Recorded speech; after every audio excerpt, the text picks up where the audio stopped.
chapisho maarufu la nchi yetu. Tunatengeneza kwa awamu yako Mheshimiwa Rais, tumeshatengeneza machapisho mawili, lakini pia tunashiriki kwenye kampeni mbalimbali za kitaifa. Kampeni ya corona tumetoa miongozo kwa ajili ya sekta ya habari, lakini sisi ndio pia tunaoandaa picha za viongozi wakuu wa serikali ya Mheshimiwa Rais, makamu wa rais na waziri mkuu, na picha ya baba wa taifa. Zaidi ya hapo, sisi tunaandaa vitambulisho vya waandishi wa habari, yani press card. Kwa sasa tunazo hizi za kizamani kidogo, lakini mwaka huu ndio tuko kwenye mabadiliko, tunakwenda kwenye vitambulisho vya kidijitali ambavyo mtu anaweza swap na taarifa zake zikaonekana mahali popote. Lakini zaidi ya hapo, Mheshimiwa Rais, sisi tunaandaa vipindi vya kupromote shughuli za serikali, vya kazi iendelee na shughuli nyingine na kampeni mbalimbali. Naambiwa muda ni mfupi. Hizo ni kwa kifupi ndio kazi ambazo tunazifanya sisi idara ya habari maelezo. Asante sana Mheshimiwa Rais, karibu sana. Shikamoo Mheshimiwa Rais. Idi Mbarak. Karibu sana. Hili ni banda la Umoja wa Mataifa ambalo kwenye maadhimisho haya na kwenye masuala ya vyombo vya habari tunaongozwa na shirika mama la Unesco. Tumekuja hapa kuonesha machapisho mbalimbali na miradi ambayo Unesco Tanzania inafanya, lakini pia kwa mwaka huu kuna ripoti maalum. Huu ni muhtasari, ripoti ambayo inahusiana na uhuru wa kujielezea na maendeleo ya vyombo vya habari.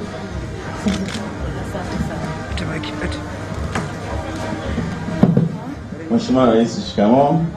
Idi Mbarak. Karibu sana kwenye banda hili la shirika la maadili la taifa. Tumeendelea kutekeleza majukumu yetu kwa ufanisi sana, lakini mahususi ushiriki wetu kwenye hii forum ya editors ni kuleta hii bidhaa mpya ambayo tumeibuni, ambayo ni mkaa mbadala kwa ajili ya kupikia majumbani, mashuleni na kwenye kambi hata za wakimbizi. Mkaa huu tumeuleta baada ya ubunifu mkubwa ambao tulifanya research ya kutosha kwa kushirikiana na taasisi yetu ya Tildo na kuja na hii nishati mbadala ili kuja kuzuia matumizi ya mkaa wa kuni pamoja na ukataji miti na kuendelea na kampeni ya kuhakikisha kwamba tunapambana na changamoto ya mabadiliko ya tabia nchi.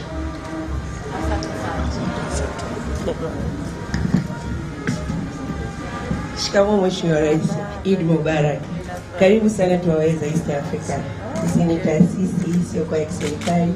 Tunafanya kazi za kujengea uwezo wananchi pamoja na wanahabari. Lakini pia tunafanya tafiti ambazo zinasaidia serikali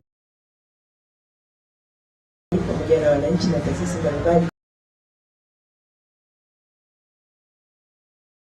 kama maendeleo. Karibu sana.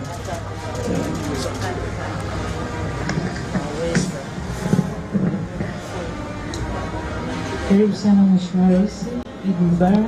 Sisi tunaitwa Jamii Forums, ni taasisi isiyo ya kiserikali inayojihusisha na masuala ya uchechemuzi katika haki za kidijitali, utawala bora na demokrasia. Shikamoo Mheshimiwa Rais. Idi Mbarak. Naitwa Salome Kitomari, mwenyekiti wa MISA Tanzania. Sisi ni MISA Tanzania ambao tunasimamia uhuru wa kujieleza na upatikanaji wa taarifa. Tuko kwenye nchi za SADC na tunatoa machapisho mbalimbali ikiwemo kufanya analysis ya sheria mbalimbali. Kama hapa tumefanya analysis ya sheria zetu. Hii ni kwa ajili ya wananchi na hii ni taarifa ya hali ya vyombo vya habari barani Afrika, lakini pia tumechapisha taarifa ya kueleza hali ya uhuru wa kujieleza Afrika, na Tanzania tupo katika ukurasa huu tukionyesha namna ambavyo tumepiga hatua na kuwa na mabadiliko katika sekta yetu ya habari. Mheshimiwa Rais, naomba nikukabidhi machapisho yetu. Asante sana Mheshimiwa Rais. Shikamoo Mheshimiwa Rais. Hili ni shirika la Posta Tanzania. Unaongea na Constantine John Kasese, ni kaimu mkurugenzi wa biashara na uendeshaji wa shirika la Posta.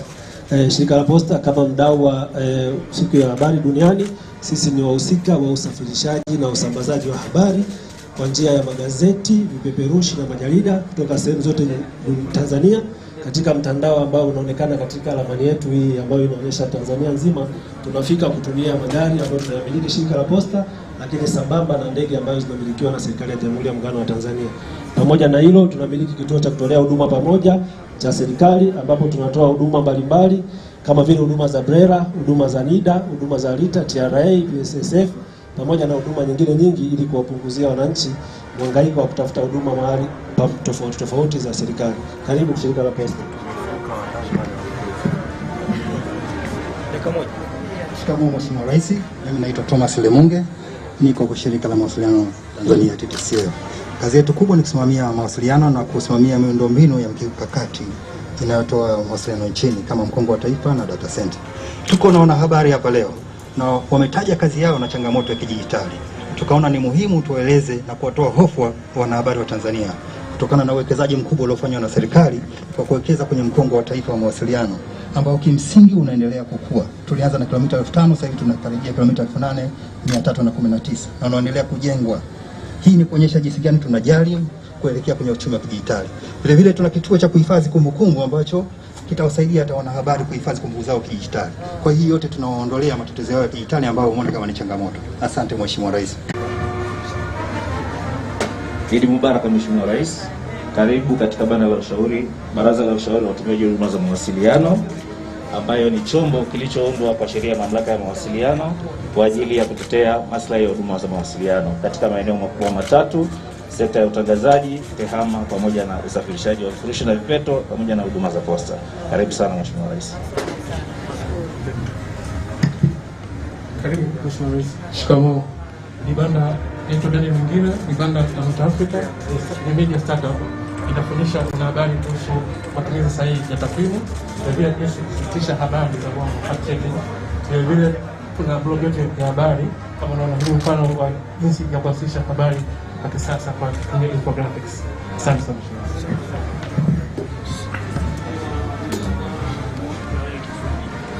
Mheshimiwa Rais, karibu sana kwenye mfuko wa mawasiliano kwa wote.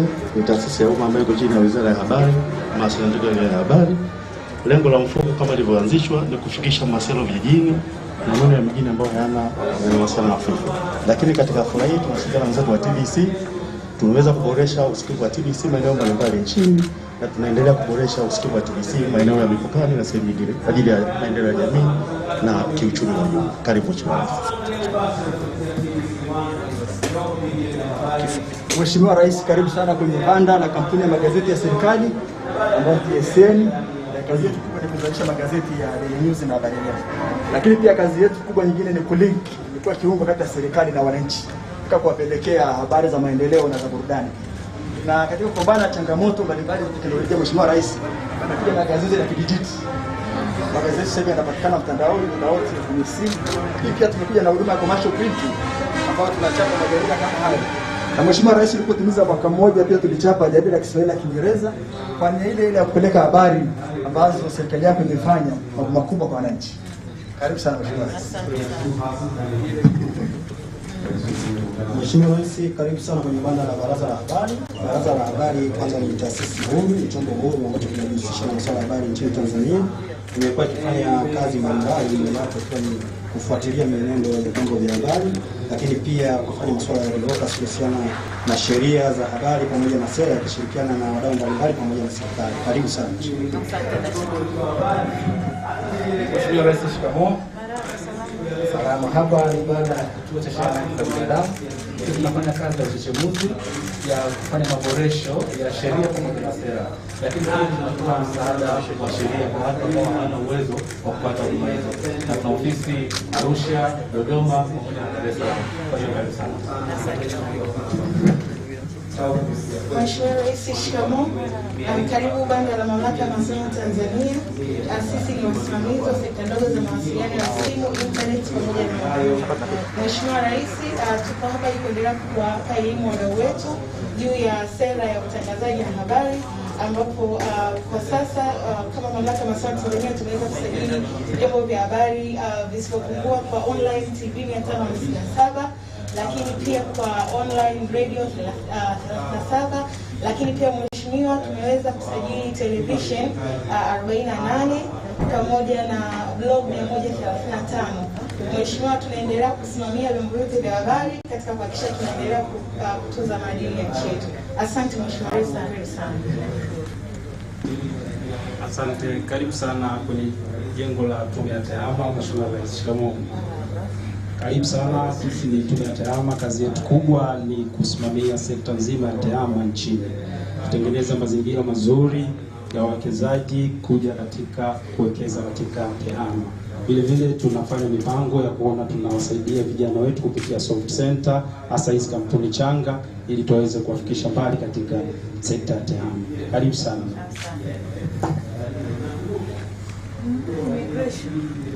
Ndio, Mheshimiwa Rais, karibu sana. Hapa ni Uhamiaji Tanzania. Uhamiaji Tanzania tunahusika na utoaji wa huduma tofauti tofauti. Tukiangalia pale kwenye bango letu, tunaanza na passport, alafu kuna e-visa, kuna permit, na pia tuna border management and control. Tukishiriki leo katika siku ya uhuru wa vyombo vya habari, sisi kama uhamiaji, wanahabari ni wadau wetu wakubwa sana, kwa sababu tunawezesha utokaji na uingiaji wa nchi kutoka nje ya nchi kiurahisi. Hapa zilipo ni passport mbalimbali ambazo tunazitoa sisi kama uhamiaji. Mheshimiwa Rais, tunakupa pongezi kubwa kwa sababu passport yetu hii imeshinda ubora kama inavyoonyesha hapa kwamba ni best passport in Europe, Middle East and Africa. Kwa hiyo kiongozi, tunakupa pongezi kubwa kwa juhudi zako ulizozifanya, lakini pia tunapoongelea swala la passport yetu inaonyesha historia ya nchi yetu na vile vile inautangaza utalii wetu. Kwa hiyo tunaposema swala la passport ya Tanzania ni swala la kujivunia kwa hali na mali. Passport yetu inaanza pia na Royal Tour. Asante sana kiongozi. Nashukuru. Shikamoo Mheshimiwa Rais, hapa ni Vodacom. Katika siku hii ya kuadhimisha uhuru wa vyombo vya habari, nasi tuko hapa kwa ajili ya kutoa huduma mbalimbali vikiwemo vifaa mbalimbali vya smartphone ambavyo vinamwezesha mwananchi kuweza kupata habari mbalimbali kupitia katika simu yake ya mkononi, tukifahamu kabisa kwamba dunia sasa hivi ipo kiganjani. Lakini pia tunatoa huduma ya laini mpya, yani mteja mpya ambaye amepata kitambulisho cha NIDA. Lakini pia tunabadilisha wateja kwenda katika huduma ya 4G kutoka katika mtandao wa nyuma wa 3G na wa 2G. Lakini pia tuko na huduma mbalimbali kama za sauti pasi za kuweza mteja kujiweza kujihudumia mwenyewe katika simu yake ya mkononi. Asante. Asante sana.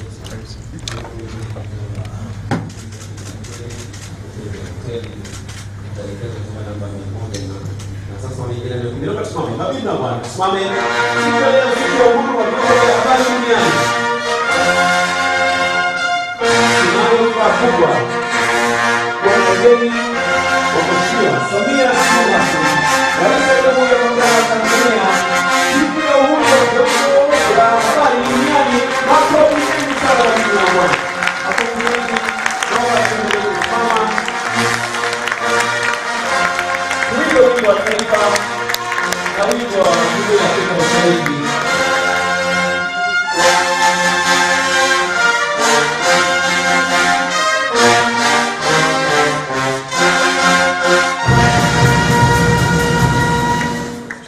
Wimbo wa taifa.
wimbo wa Jumuiya ya Afrika Mashariki.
Makofi mengi sana. Naomba tuendelee kusimama kwa sekunde moja. Mheshimiwa Rais Samia Suluhu Hassan, sisi waandishi wa habari wa Tanzania, wa bara la Afrika, tungependa kusema Eid Mubarak kwako. Na tunaomba tukupigie makofi mengi sana ya furaha yetu ya kuwa naye katika ukumbi huu kwa siku ya leo. Makofi mengi. Wakina mama, naomba niwasikie wakina mama tafadhali. Wafundisheni wakina mama wa huko Ethiopia vigelegele vyetu. Asanteni, karibuni tukae. Karibuni tukae. Karibuni tukae katika meza kuu, karibuni tukae. Waheshimiwa viongozi, mabibi na bwana. Tutie baraka shughuli yetu hii. Naomba nimkaribishe Bishop Askofu Tris Shumbusho wa Zion City Church Tanzania. Tafadhali sana Bishop, naomba tupaze sala zetu kwa Mwenyezi Mungu, shughuli iwe na neema. Naomba tumpigie makofi mengi sana Tris Shumbusho.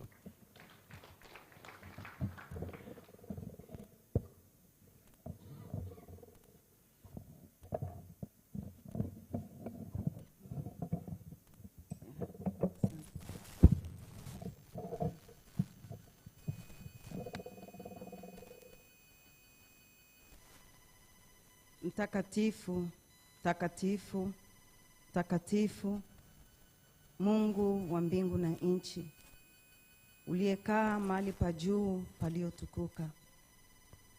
Kwa unyenyekevu kabisa, pamoja na kusanyiko hili, pamoja na delegate kutoka nchi mbalimbali, siku ambayo dunia inasherekea uhuru wa vyombo vya habari duniani kote, tunakuja kwa unyenyekevu kabisa zaidi kusema asante kwa roho ya uzima ndani ya kila mmoja wetu.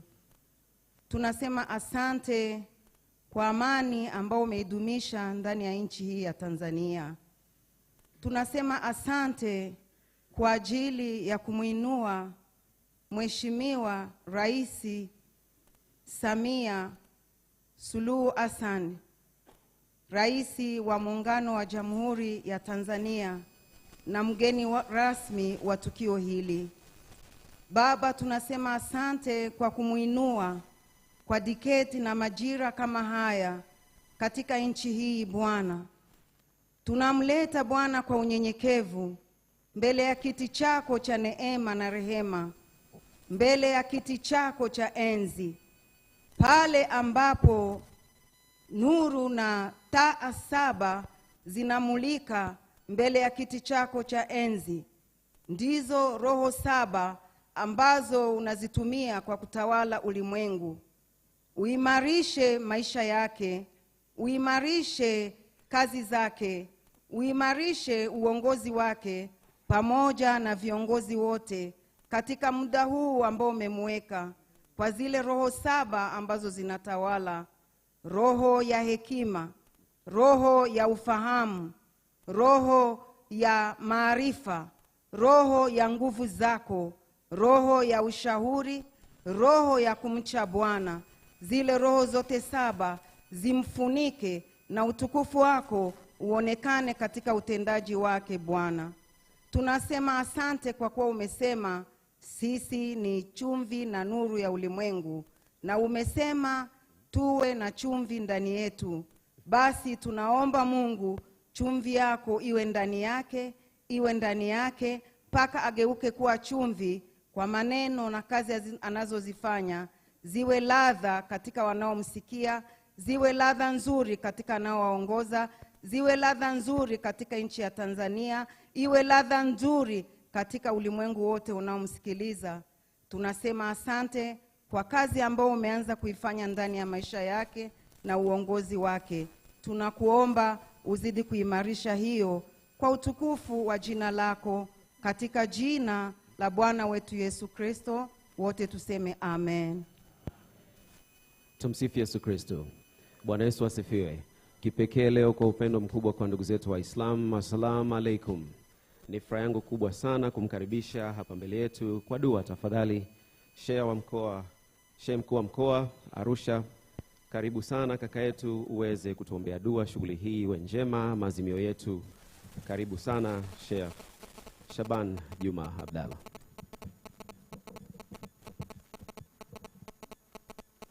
Bismillahirrahmanirrahim. Ewe Mwenyezi Mungu mwingi wa rehema, tuko mbele yako, tunakuomba kwa sababu umetuambia niombeni nitawajibu. Na sisi leo tunakuomba tujibu katika tukio kubwa kama hili zuri kwa ajili ya ustawi wa nchi yetu. Umemuongoza rais wetu, naendelea kukuomba umuweke kwenye jicho lako ambalo halilali, yeye pamoja na viongozi wake wote. Uwape nguvu na kabuli, waweze kusikika katika nchi yetu. Watuongoze kwenye kila lile ambalo lina maslahi yetu sisi. Ewe Mungu, wewe ndiye uliye na nguvu za kumwafikisha mtu na kuweza kufanya kheri. Muwafikishe rais wetu, yeye na viongozi wake. Wape nguvu, walinde, uilinde na nchi yetu. Uilinde, iondolee maadui walioko ndani na nchi ya nje. Ewe Mungu, kwa haya tuliokuomba machache, wewe unajua dhamira zetu, zitengeneze ili tuweze kuendeleza nchi yetu. Ewe Mungu tukubalie. Amen. Amen. Naomba nimkaribishe sasa mshereheshaji mwenzangu Ana Mwasioke. Karibu.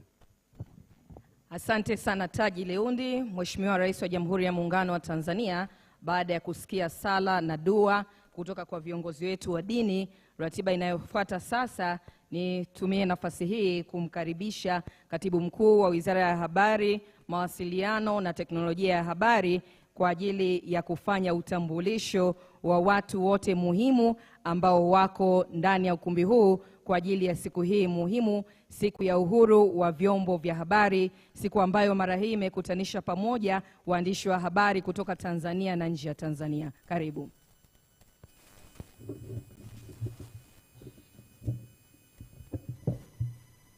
Mheshimiwa Rais wa Jamhuri ya Muungano wa Tanzania, na wasalimu nyote kwa jina la Jamhuri ya Muungano wa Tanzania.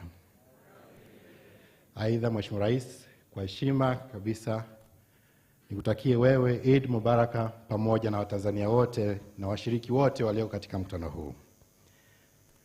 Mheshimiwa Rais, awali ya yote napenda kuchukua fursa hii kumshukuru Mwenyezi Mungu kupatia fursa ya kuwa hapa leo tukiwa na afya njema. Aidha, kipekee kabisa ni kushukuru wewe Mheshimiwa Rais kwa kutupa heshima kubwa ya kuwa nasi katika siku hii. Mheshimiwa Rais, umetuheshimisha sana kwa kutupa kipaumbele, hasa kwa kukuja kuzungumza nasi na kujumuika nasi katika siku hii ya mapumziko ya sikukuu ya Eid. Mheshimiwa Rais, tangu tarehe 8 Februari umekuwa pamoja nasi, umejumuika nasi katika matukio mbalimbali, nasi tunakushukuru sana. Wizara yetu na watendaji wote tunajisikia fahari na heshima kubwa kutumika chini yako, lakini pia kwa uongozi wako na sapoti ambayo unaendelea kutupatia Mheshimiwa Rais. Sisi tunayo maono, Mheshimiwa Rais, na makusudi na nia thabiti ya kutumika na kuitumikia wizara hii na Watanzania kwa ujumla, kuifanya teknolojia ya habari na mawasiliano pamoja na sekta ya habari kuwa nguzo imara katika kuchechemua uchumi wa Tanzania na uchumi wa dunia kupitia Tanzania.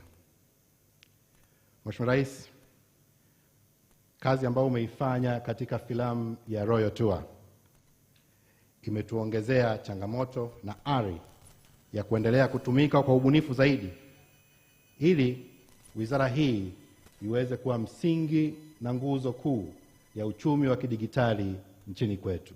Mheshimiwa Rais, tunakupongeza sana. Mheshimiwa Rais, leo ni siku ya maadhimisho ya uhuru wa vyombo vya habari duniani, siku ambayo inaadhimishwa kidunia nchini Uruguay. Kwa hapa Afrika, kwa mara ya kwanza na kwa heshima ambayo umetupatia, inaadhimishwa katika jiji la Arusha nchini kwetu.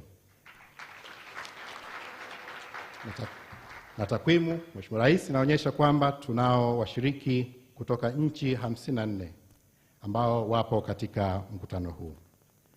Mheshimiwa Rais, umepewa jukumu la kuwatambulisha waliohudhuria katika mkutano huu, nami kwa heshima nitafanya hivyo. Naomba nimtambulishe Mheshimiwa Nape Moses Nnauye, Waziri wa Habari, Mawasiliano na Teknolojia ya Habari. Lakini pia naomba nimtambulishe Mheshimiwa Daktari Damas Ndumbaro, Waziri wa Katiba na Sheria. Naomba nimtambulishe Mheshimiwa John Mongela, Mkuu wa Mkoa wa Arusha. Nimtambulishe ndugu Zelote Steven, Mwenyekiti wa CCM Mkoa wa Arusha. Mheshimiwa Rais, namtambulisha kwako Mheshimiwa Manfendo Fanti, Mwakilishi Mkazi wa Umoja wa Ulaya. Naomba nimtambulishe Mheshimiwa Anders Sobek, Balozi wa Sweden hapa nchini. Naomba pia nimtambulishe Mheshimiwa Davis Konka, Balozi wa Uingereza nchini Tanzania. Mheshimiwa Rais, tunaye pia Profesa Herbert Geisen, Mkurugenzi wa Unesco Kanda ya Afrika Mashariki. Tunaye Mheshimiwa Zlatan Milisk, Mwakilishi Mkazi wa Umoja wa Mataifa nchini Tanzania.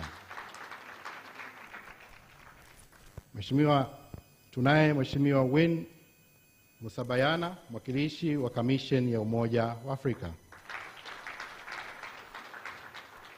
Yupo pia Mheshimiwa Christophe Bizaramo, Naibu Katibu Mkuu Jumuiya ya Afrika Mashariki. Mheshimiwa Rais, tunao majaji wa Mahakama Kuu, tafadhali popote walipo wasimame.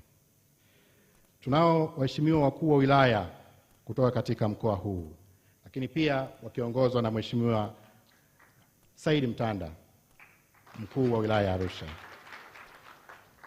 Mheshimiwa Rais, tunao waheshimiwa wabunge. Tunaye Mheshimiwa Mrisho Gambo, mbunge mwenyeji wa jimbo la Arusha mjini. Pamoja naye tunaye Mheshimiwa Fredi Lowassa, mbunge wa Monduli. Tunao makatibu wakuu wakiongozwa na Katibu Mkuu Maria kutoka Katiba na Sheria. Mheshimiwa Rais, tunao katibu tawala, tukianza na katibu tawala kutoka mkoa wa Arusha. Tunao viongozi wa vyombo vya ulinzi na usalama, tafadhali walipo. Lakini pia tunao wajumbe wa halmashauri kuu ya CCM kutoka mkoa wa Arusha. Mheshimiwa Rais, tunao wadau wa maendeleo ambao pia wamejumuika pamoja nasi. Tunao makatibu tawala kutoka katika wilaya zote hapa mkoani Arusha. Wakurugenzi wa halmashauri pia tunao. Wako wakuu wa taasisi za umma ambao wamejumuika pamoja nasi. Wako pia wakuu wa taasisi kutoka katika sekta binafsi. Mheshimiwa Rais, tunaye mwenyekiti wa kamati ya maandalizi, lakini pia ni mwenyekiti wa jukwaa la uhariri Tanzania, ndugu yetu Deodatus Balile. Mheshimiwa Rais, tunao waheshimiwa viongozi wa dini,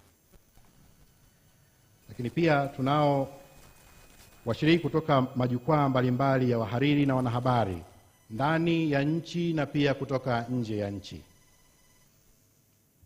Mheshimiwa Rais, wapo wadhamini ambao pia wamewezesha shughuli hii, nao wamejumuika pamoja nasi. Mheshimiwa Rais, washiriki mbalimbali, waandishi na wa habari, mabibi na mabwana, naomba kuwasilisha. Mheshimiwa Rais, asante. Asante sana Dr. Jim Yonazi, Katibu Mkuu Wizara ya Habari, Mawasiliano na Teknolojia ya Habari, kwa utambulisho. Naomba tena tumpigie makofi kwa ajili ya utambulisho mzuri. Mheshimiwa Rais, naomba sasa nitumie fursa hii kumkaribisha Mkuu wa Mkoa wa Arusha John Mongela, ambaye ndiye mwenyeji wetu hapa tulipo, kwa ajili ya kutoa salamu za mkoa wa Arusha. Makofi tafadhali wakati tukimkaribisha.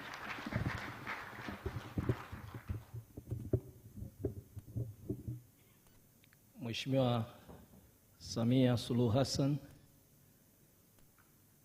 Rais wetu wa Jamhuri ya Muungano wa Tanzania, naomba nitambue wageni wote kwenye meza kuu, wageni wote rasmi ambao tumeshiriki.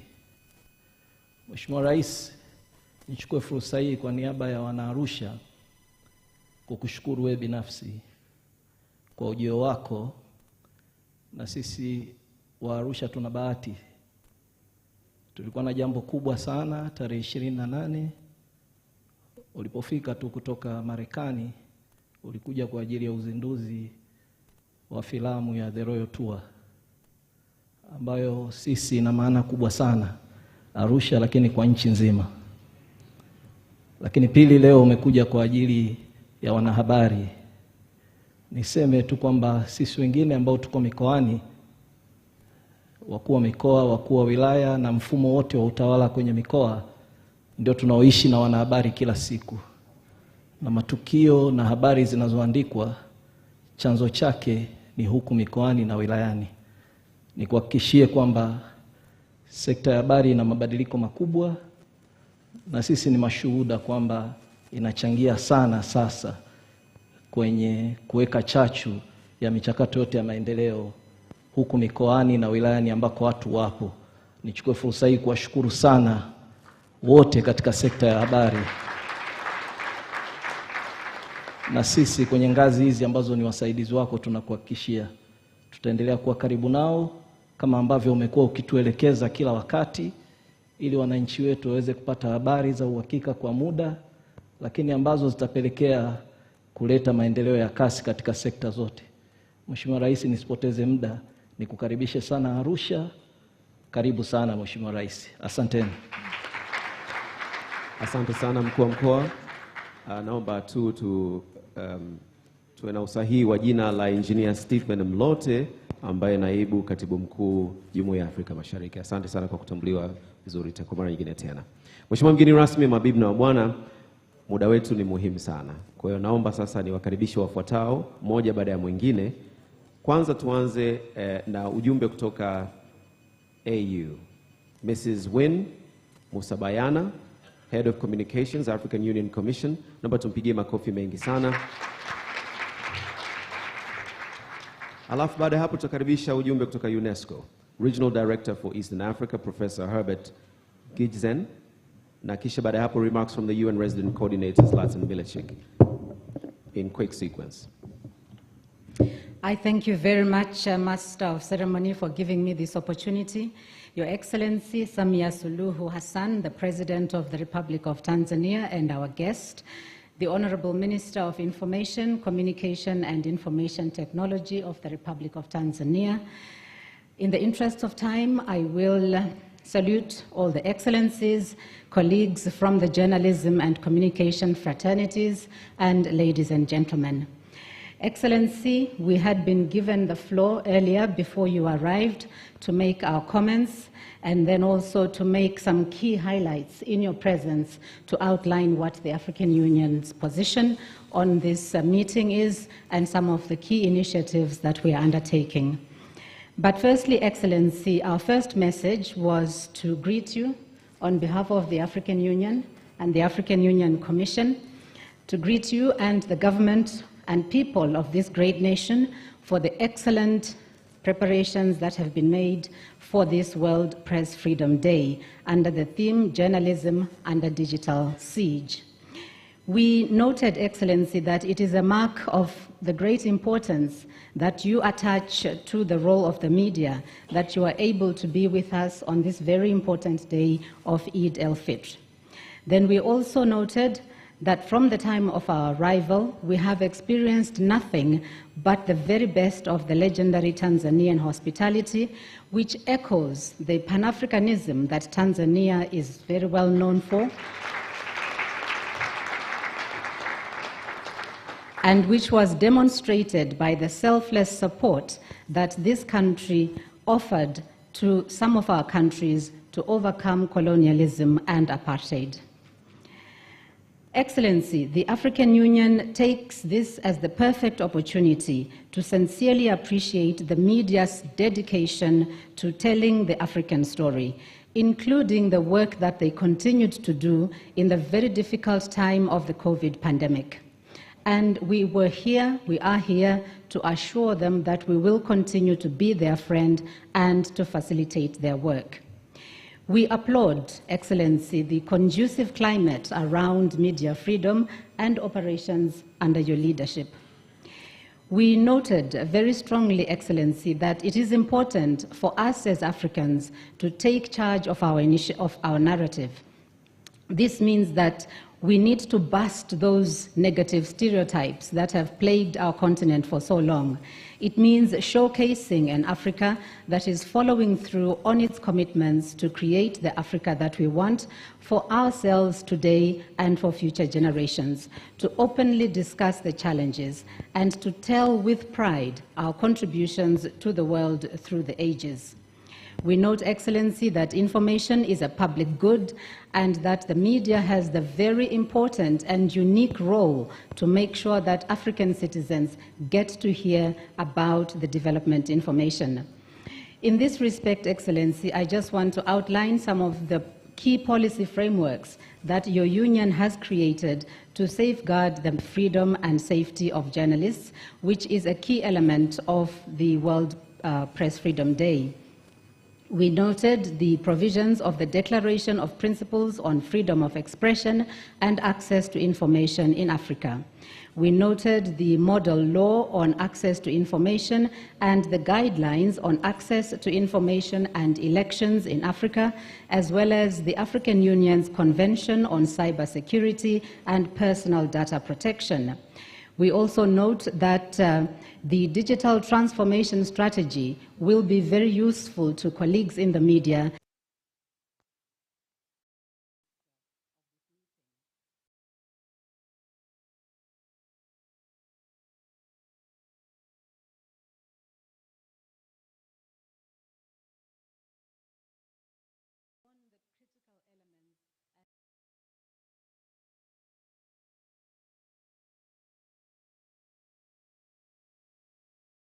Creating space for African content creators, improving our database so that we are able to target specific journalists with the specific information that they need.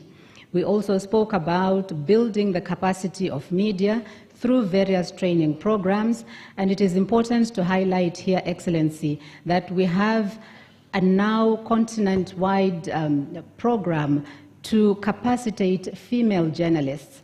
And this came after the realization that there are very many barriers to their progress within the newsrooms.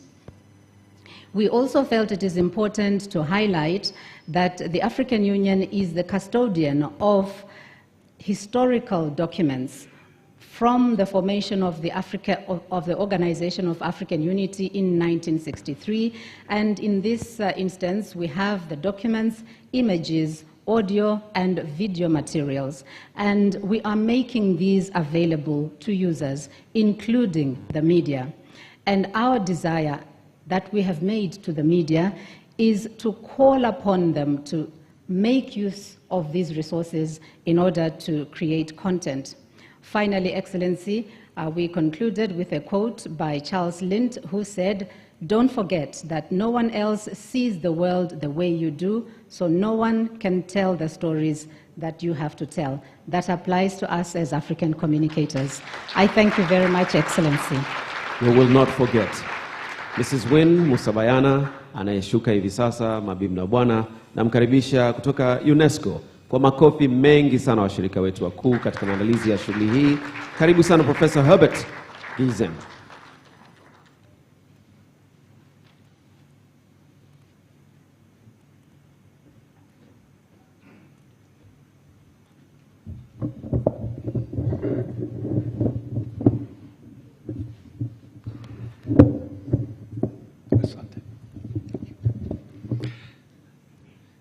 Your Excellency, Madam Samia Suluhu Hassan, President of the United Republic of Tanzania, Honorable Ministers, senior government officials, members of Parliament, Excellencies, distinguished journalists and media stakeholders, dear colleagues and friends, mabibi na mabwana, all protocols observed. Asubuhi njema na karibuni wote. Ni furaha yangu kujumuika nawe leo. Lakini sasa nitaendelea Kiingereza. I'm pleased to join you in this beautiful city of Arusha on the occasion of World Press Freedom Day 2022. I'm even more happy to join you this day because we also celebrate Eid al-Fitr. Madam President, Eid Mubarak. Eid Mubarak to all of you. Let me also congratulate you, Madam President, for hosting this first ever Continental Africa celebration of World Press Freedom Day. And the hosting of this event in Tanzania is an excellent choice, as this country, Tanzania, has made significant progress in advancing press freedom, freedom of expression, and access to information. With these introductory remarks, allow me now to read the official message of UNESCO on the occasion of World Press Freedom Day 2022. Whether in the context of COVID-19 or during war and conflict, reliable information is more than necessary. It is vital. Journalists play an essential role in providing this information. They assess, investigate, and disseminate facts, ensuring people can make informed decisions. Journalism is therefore a public good, which must be defended and supported as such. Yet, even as the United Nations marks the 10th anniversary of its plan of action on the safety of journalists and the issue of impunity, which UNESCO is proud to lead, journalists are facing a vast evolving environment. As our newest World Trends in Freedom of Expression and Media Development report shows, more than 5 in 6 people around the world live in a country that has experienced a decline in press freedom over the past 5 years. Some 400 journalists were killed during the same period just for doing their jobs. Digital technologies are further revolutionizing this landscape. They have permitted unprecedented exchanges of information supporting journalism across borders. We can now see what happens in any corner of the world at any time. But these opportunities come with new challenges. The advent of online platforms has called into question the economic viability of independent and pluralistic media, upending existing value chains and business models. The digital era has also put media workers and their sources at greater risk of being targeted, harassed, and attacked, for instance, due to data retention, spyware, and digital surveillance. Expressions of hatred against journalists have spiraled, affecting women journalists in particular. Our research shows that more than 7 out of 10 women reporters that took part in the survey have experienced online violence. And as few of these technologies are regulated transparently and with accountability, perpetrators of violence operate with impunity, often without leaving a trace. This must end. Technological advances need to be underpinned by respect for freedom, privacy, and safety of journalists. Social media networks must especially do more to tackle rampant disinformation and hate speech while protecting freedom of expression. UNESCO is firmly committed to these goals. To rise to emerging challenges, UNESCO supported the adoption of a new Windhoek Declaration for Information as a Public Good in the Digital Age. And this was 30 years after the first Windhoek Declaration that came out in 1991. And so this new declaration was adopted in last year's World Press Freedom Day conference in Namibia.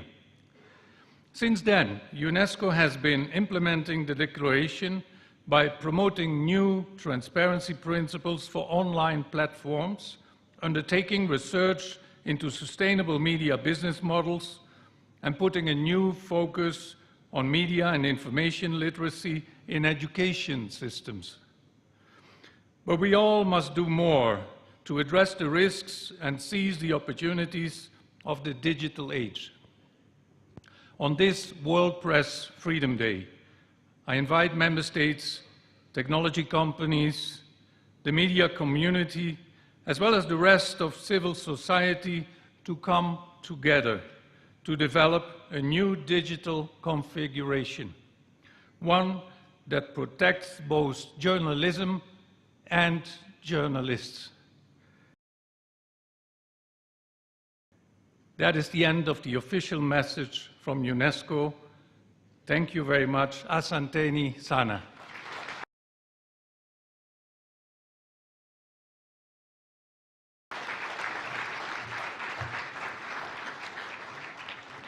Nasi tunakushukuru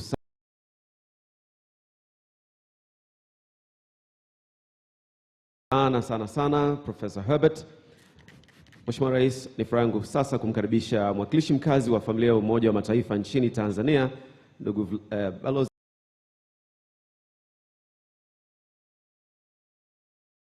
Zlatan Milicic. Naomba tumpigie makofi mengi sana. Welcome the UN President Coordinator for your remarks.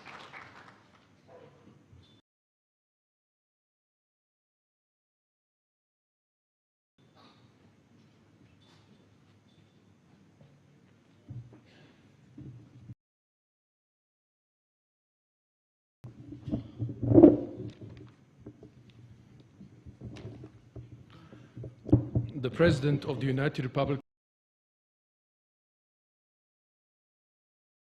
of Tanzania, Your Excellency Samia Suluhu Hassan.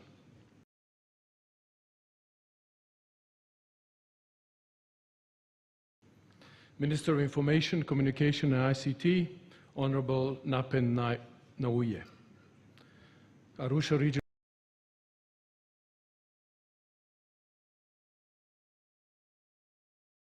Commissioner.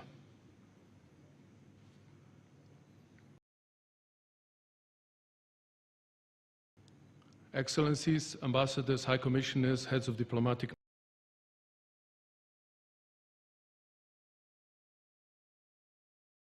missions, officials of the African Union and East African Community, UNESCO Regional Director, government officials, MPs, permanent secretaries, civil society organizations, religious leaders, representatives of the media and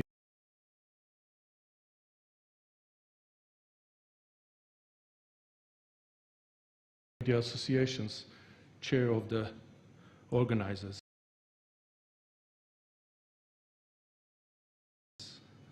At this forum, invited guests, Mabibi na Mbwana, Habari za mchana, and Eid Mubarak. I'm privileged to be addressing you this morning at this important event,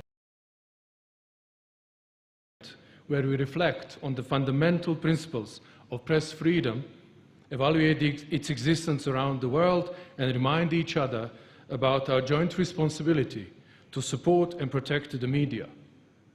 Today, we also pay tribute to journalists who have been harmed and those who have lost their lives in the exercise of their profession. Wageni walikwa. World Press Freedom Day was proclaimed by the United Nations General Assembly in 1993 following a recommendation adopted by the UNESCO General Conference in 1991. This year's World Press Freedom Day theme is Journalism Under Digital Siege, and it reminds us about multiple ways in which journalism is endangered by surveillance and digitally facilitated attacks on journalists, and the resulting outcome of all of this to public trust in digital communications.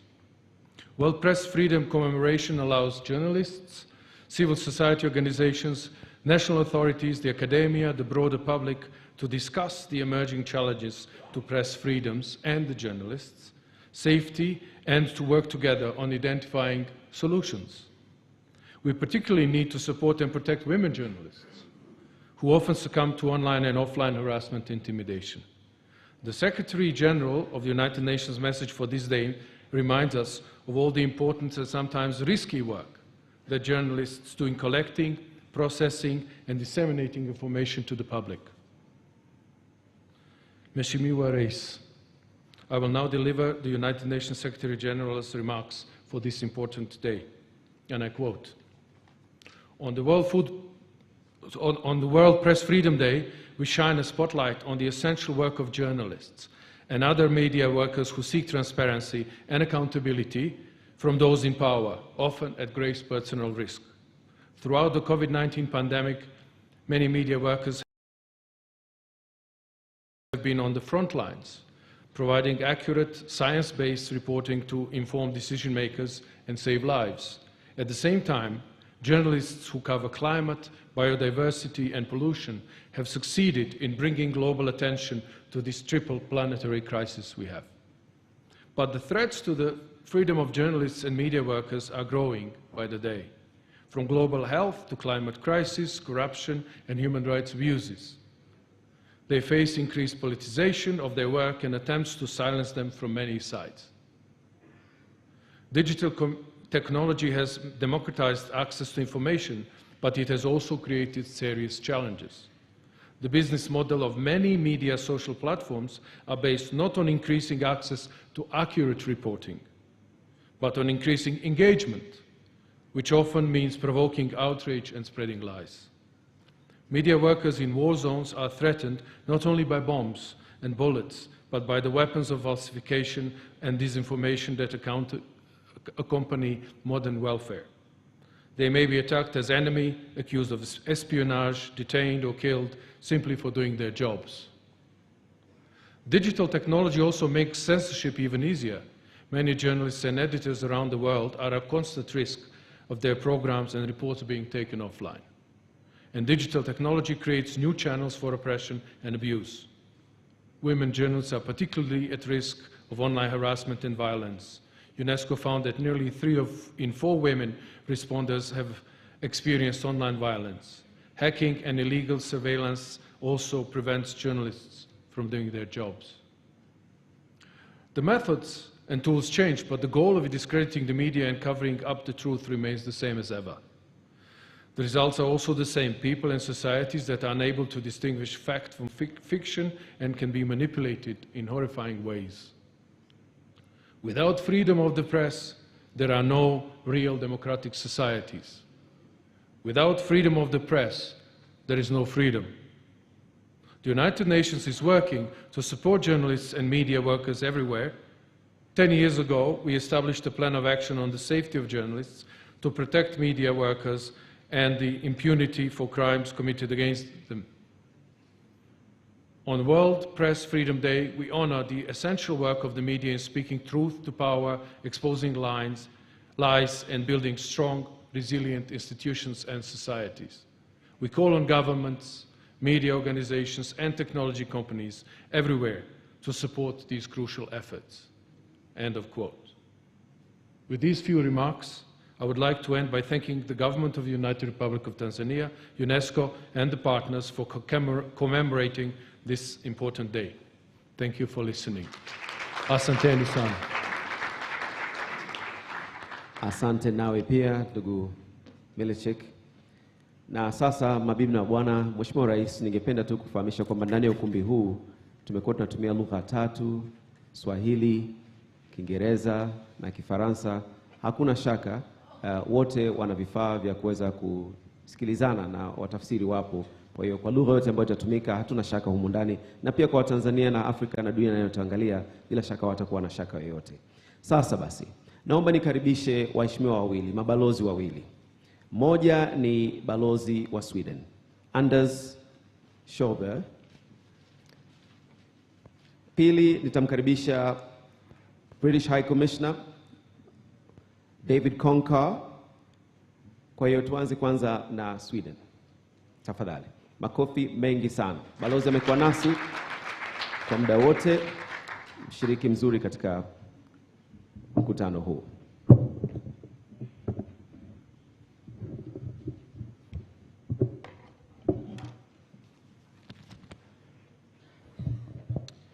Mheshimiwa Rais, Your Excellency Samia Suluhu Hassan, President of the United Republic of Tanzania, Your Excellency Nape Nnauye, Minister for Information, Communication and IT, government officials, government leaders, Regional Commissioner John Mongella, UNESCO Regional Director Professor Huizen, Excellencies, distinguished guests, ladies and gentlemen, Habari Duniani. Eid Mubarak to you all. Tanzania and Sweden, we have a long history of working together to promote broader development goals nationally and internationally, and we truly appreciate the government of Tanzania's interest and commitment to engage in dialogue on important areas such as democracy and freedom of the speech. This is indeed manifested in this 3-day conference celebrating the World Press Freedom Day and its fundamental principles of pluralism and independence. As we have heard, journalists and media workers often find themselves exposed to challenging and sometimes very dangerous situations. As we gather here today, we pay tribute to those journalists who paid the ultimate price in the exercise of their profession. We do remember the tragic accident that happened in Wansa some time ago, where 5 journalists and media workers died when they were on duty. We also note that Russia's illegal and unprovoked invasion of Ukraine has now been going on for 2 months, and at least 14 civilian journalists and media workers have been killed in the line of duty. Our thoughts are with their families and loved ones. Your Excellency, Tanzania is one of the fastest growing digital markets in Africa. It is estimated that 50% of the population here have some sort of access to the internet. And the emerging technologies allow citizens to directly access their leaders, organize public debates, and enabling more efficient participation. For independent media to thrive, law and regulations must take account of the evolving needs of a journalist in an era of rapid digital transformation. And we do welcome Tanzania's commitment to amend the Media Services Act of 2016 as expressed in the response to the Universal Periodic Review of Tanzania Human Rights Record. And hopefully this could also pave the way for a broader review of related laws such as the Cybercrimes Act, the Access to Information Act, and the Online Content Regulation, which are currently limiting media freedom and the citizens' enjoyment of freedom of expression. In the same vein, we laud the government's willingness to speed up the process related to a data protection bill. Ensuring the protection of personal data and privacy rights is inevitable as more and more services and interactions are taking place in the digital space. Mheshimiwa Rais, Sweden, we have been partnering with the Media Council of Tanzania to promote accountability within the media sector. And we're also a strong supporter of the United Press Clubs of Tanzania since the very beginning. 28 press clubs around the country with more than 800 journalists as members. And the journalists out there are offered training on a variety of themes, including digital journalism and digital security. When I visited press clubs together with my embassy team, they share stories with us, and some of the stories are the following. They say that digitalization offers many opportunities. For instance, the press club here in Arusha, I understand, is operating an online TV station, and many press clubs have their own blogs. Members also appreciate that there is less self-censorship than before, and that journalists can report more freely. But one of the biggest challenges that they are facing seems to be the lack of resources, and journalists have difficulties remaining competitive and adapt to the digital transformation. Most media workers and journalists we meet are freelancers, and they say that their integrity is often compromised as paid-for reporting has become the main source of income. Journalists are keen on doing more investigative journalism and impact journalism on social issues in the communities, but there is no viable business model or support structure. And journalists are also concerned about requirements of academic qualifications. Your Honor, let me come to an end and let me underscore that democracy and its principles, including respect to the rights to freedom of expression, assembly, and association, must be continuously nurtured and safeguarded. Media, often referred to as the fourth estate, is an absolutely crucial part of this equation, not only to report on current affairs, but to act as a watchdog pursuing accountability and transparency. Let me end my remarks by congratulating all journalists here today and media workers on the World Press Freedom Day. Hongera sana, keep up the good work and stay safe. Asanteni sana kwa kunisikiliza. Asante sana, Ambassador Anders. Karibu sana, Balozi wa UK, the British Ambassador, High Commissioner. It's your turn now. Your Excellency Konkar. Makofi kwake tafadhali.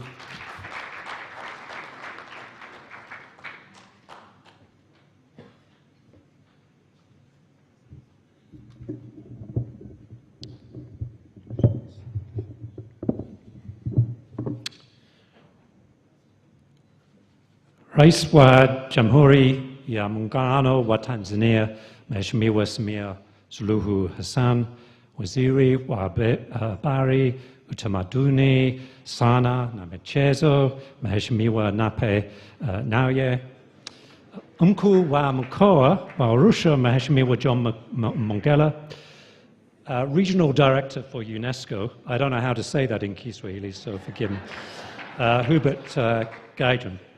Officials from the government of Tanzania, locally and centrally, members of the diplomatic corps joining us today, representatives of civil society organizations, religious leaders, and most importantly of all, journalists, editors, media professionals from all over Africa. Thank you for this opportunity to speak to you this morning. And I say that from my heart because I stand before you today as a diplomat, but I was once a journalist. I once did your work. And it is therefore a special honor to be with you today to mark this World Press Freedom Day, and incredibly that this is the inaugural meeting, Africa-wide meeting to mark that day, and it is a great privilege to be here. And may I start by saying just how uplifting it is, Your Excellency, Madam President, to see you here celebrating this event, giving your support, personal support, to the global cause of promoting press freedom. And Your Excellency, your presence is uplifting for many reasons, particularly as it's on Eid, a very special day. So thank you for that.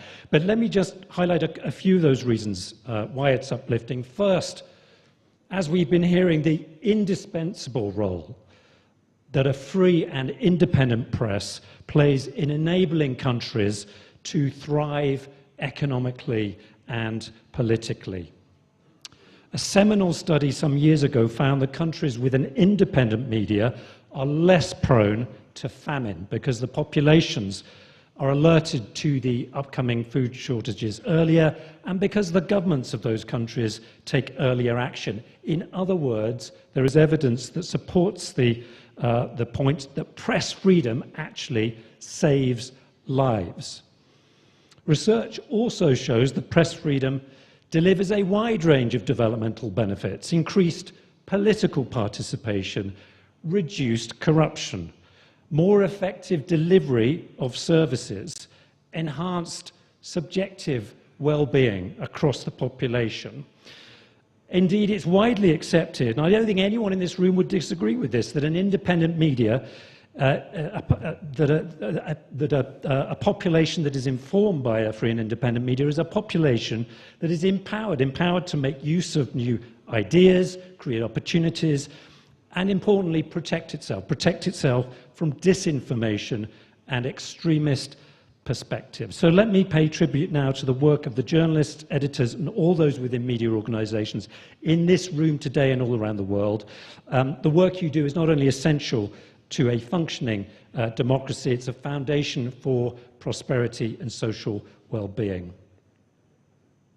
And yet, as we've already heard, despite the many self-evident benefits that a free and independent press brings to countries, media freedom globally is deteriorating.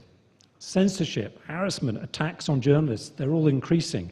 A growing number of governments are using restrictive laws to stifle expression, curtail media independence. And women journalists, as we've heard, are being disproportionately targeted by harassment and sexist hate speech, much of it online. And the symptoms of this global malaise are all too common. Media houses pressured into running only government-approved stories, independent news outlets being shut down, journalists having to self-censor, and in the worst cases, media professionals paying for their commitment with their liberty or their lives. 55 journalists and media workers were killed last year, and the number of journalists, this is shocking, the number of journalists jailed for their work is at a global high today. So what can we do about these deeply concerning trends? Well, we can take a stand together. We can redouble our efforts to protect media freedom both in our own countries and internationally. And we've heard from the African Union, here in Africa, the African Commission on Human Rights has established very clear, very solid standards through its declaration of principles on freedom of expression and access to information. And there are many instruments here in Africa, agreed across Africa, that support press freedom. And what we need to see is more governments using these as their guiding lights in terms of regulation and the way they handle the media. At a global level, for the past 2 years, the UK has, along with Canada, co-chaired a new initiative designed to protect media freedom. It's called the Media Freedom Coalition, and it's grown quickly. It's grown to have a membership of more than 50 countries, all working together through this initiative to advocate for media freedom, protect journalists, and to hold to account those who harm journalists for doing their job. And as part of that initiative, the UK has worked very closely, I'm pleased to say, with Unesco and Canada to establish the Global Media Defence Fund. And this fund provides financial and legal support to journalists, their families, and civil society, as well as training. The UK has committed £3 million, or more than 10 billion shillings, to fund that effort over the past 3 years. Thank you. Another way we can work together to reverse the negative trends is to endorse, recognise, and encourage other countries to emulate those countries that are bucking that global trend and moving in a positive direction on media freedom.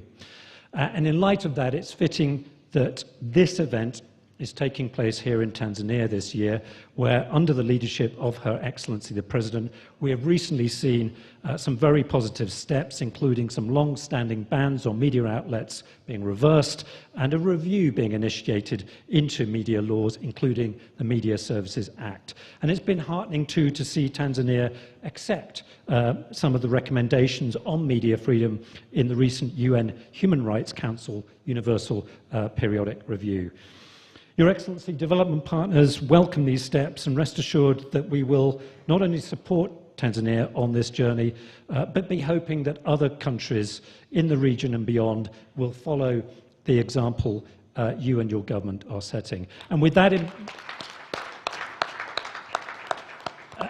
in mind, we would note that it would offer inspiration and encouragement to other countries to see Tanzania consider at least the possibility of joining the Media Freedom Coalition, if not now, then at some point in the not-too-distant future. Over the past 3 days, we've seen the commitment and passion of those who work in the media on display at this event. For their sake, for the sake of citizens across Africa and the world, the UK is proud to join this platform on World Press Freedom Day to renew our commitment to support the media freedom that is so essential to all of the fundamental freedoms on which our collective success depends. So, hashtag Uhuru wa Habari, Eid Mubarak, Asanteni sana kwa kunisikiliza, Mungu ibariki Tanzania. Thank you. Asante sana balozi wa Uingereza hapa Tanzania, David Konka, kwa maneno mazuri katika siku hii muhimu ya uhuru wa vyombo vya habari. Mheshimiwa Rais, naomba sasa nitumie fursa hii kumkaribisha mwenyekiti wa jukwaa la wahariri Tanzania TEF, Deodatus Balile, ili aje kutoa salamu za jukwaa la wahariri, kisha atamkaribisha Mheshimiwa Waziri, ambapo Mheshimiwa Waziri atakukaribisha wewe Mheshimiwa Rais. Makofi tafadhali.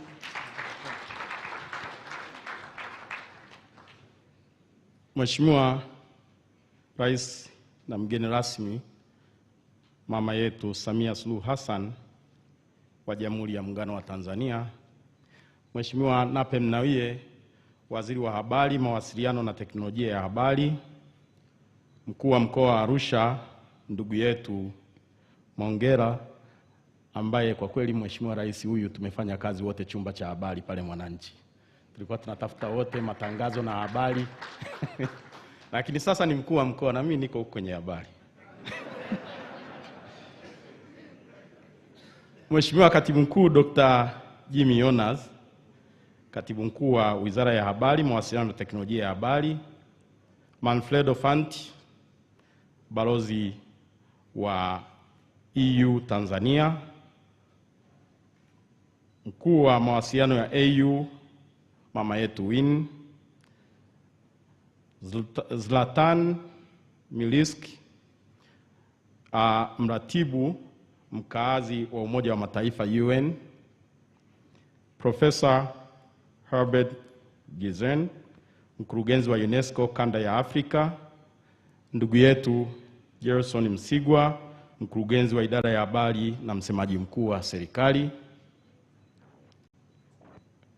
Churchill Otieno, mwenyekiti wa Jumuiya ya Waandishi wa Habari Afrika Mashariki, Wile Mponda, mwenyekiti wa wahariri kwenye kanda ya SADC, mtendaji mkuu wa Chama cha Wamiliki wa Vyombo vya Habari Tanzania MOAT, ndugu yetu Kajubi Mkajanga, katibu mtendaji wa Baraza la Habari Tanzania MCT, Salome Kitomari, mwenyekiti wa MISA Tanzania, ndugu yetu Deo Nsokoro, rais wa Umoja wa Klabu za Waandishi wa Habari Tanzania. Na Mheshimiwa Rais, hapa niseme kidogo, hii ni rais yenye ara ndogo.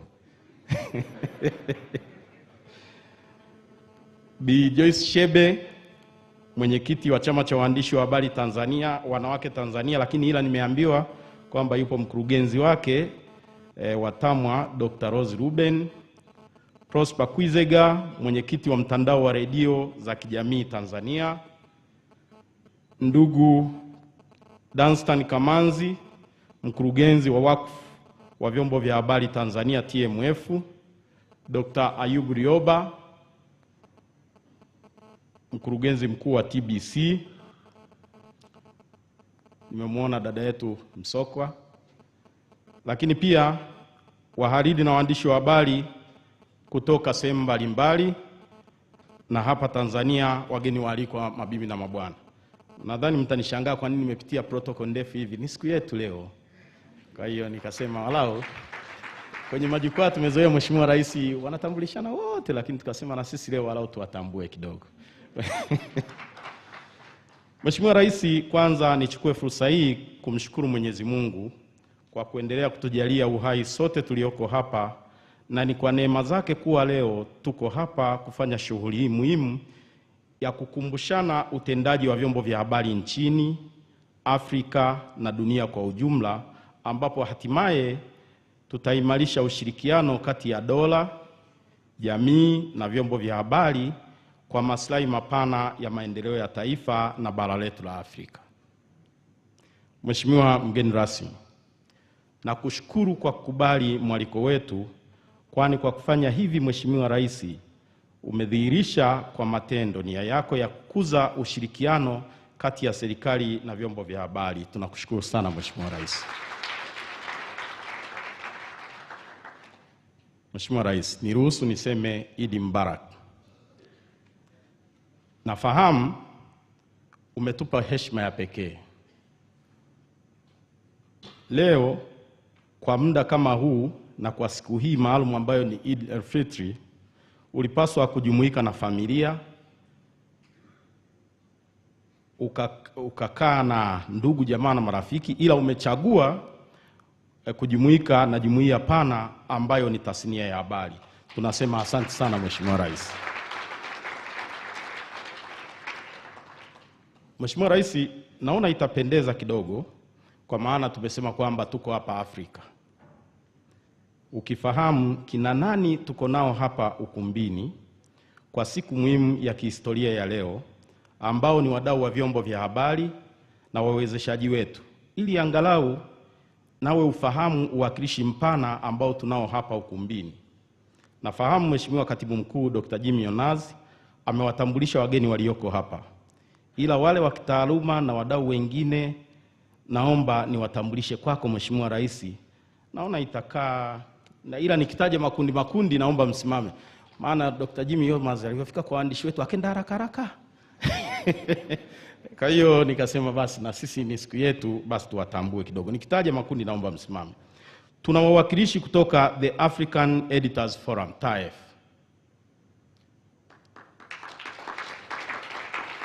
Tuna wawakilishi kutoka Eastern Africa Editors Society. Tuna wajumbe wa Unesco.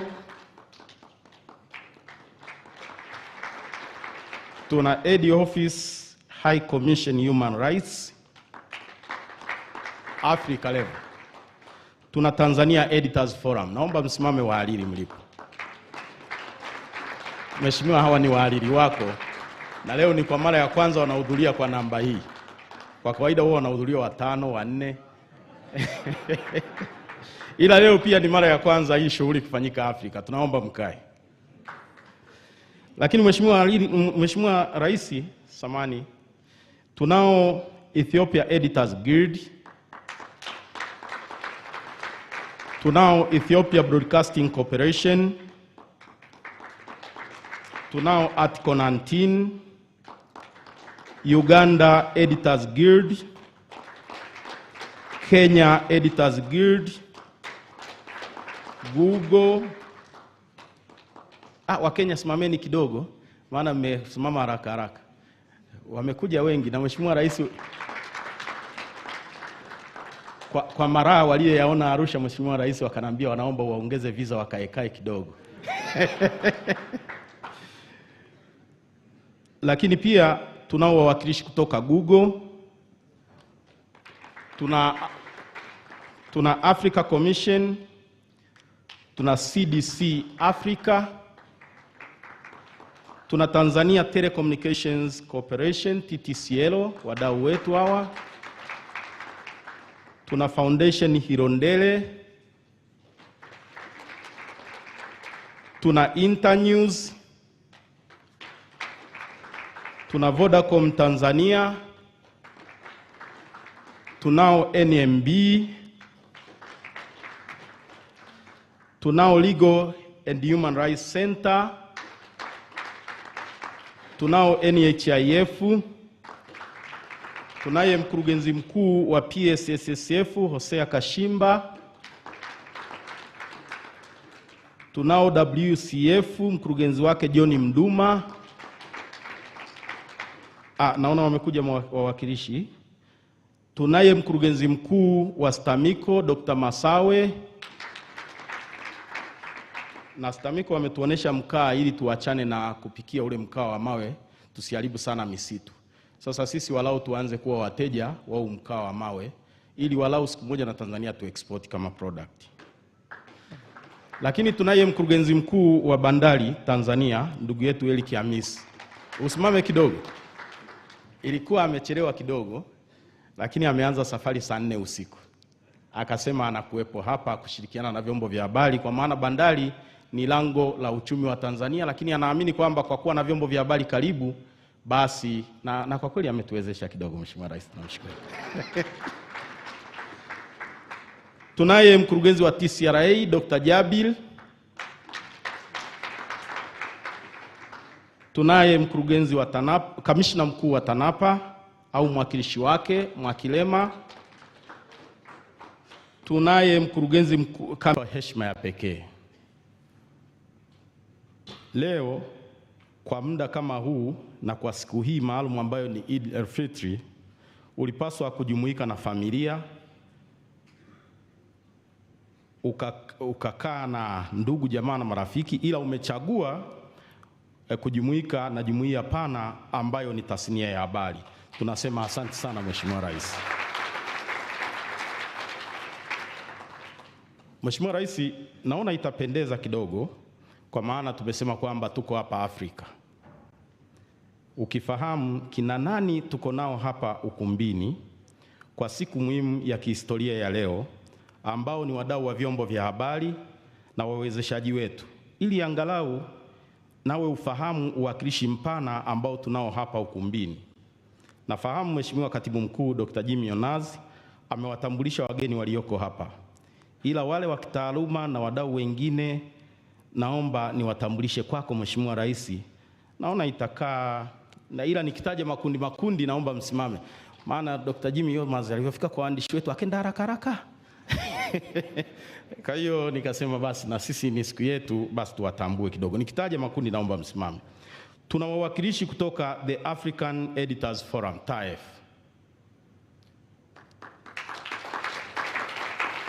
Tuna wawakilishi kutoka Eastern Africa Editors Society. Tuna wajumbe wa Unesco. Tuna Ed Office High Commission Human Rights Africa level. Tuna Tanzania Editors Forum. Naomba msimame wahariri mlipo. Mheshimiwa, hawa ni wahariri wako. Na leo ni kwa mara ya kwanza wanahudhuria kwa namba hii. Kwa kawaida huwa wanahudhuria 5, 4. Ila leo pia ni mara ya kwanza hii shughuli kufanyika Afrika. Tunaomba mkae. Lakini Mheshimiwa Rais Samani, tunao Ethiopia Editors Guild.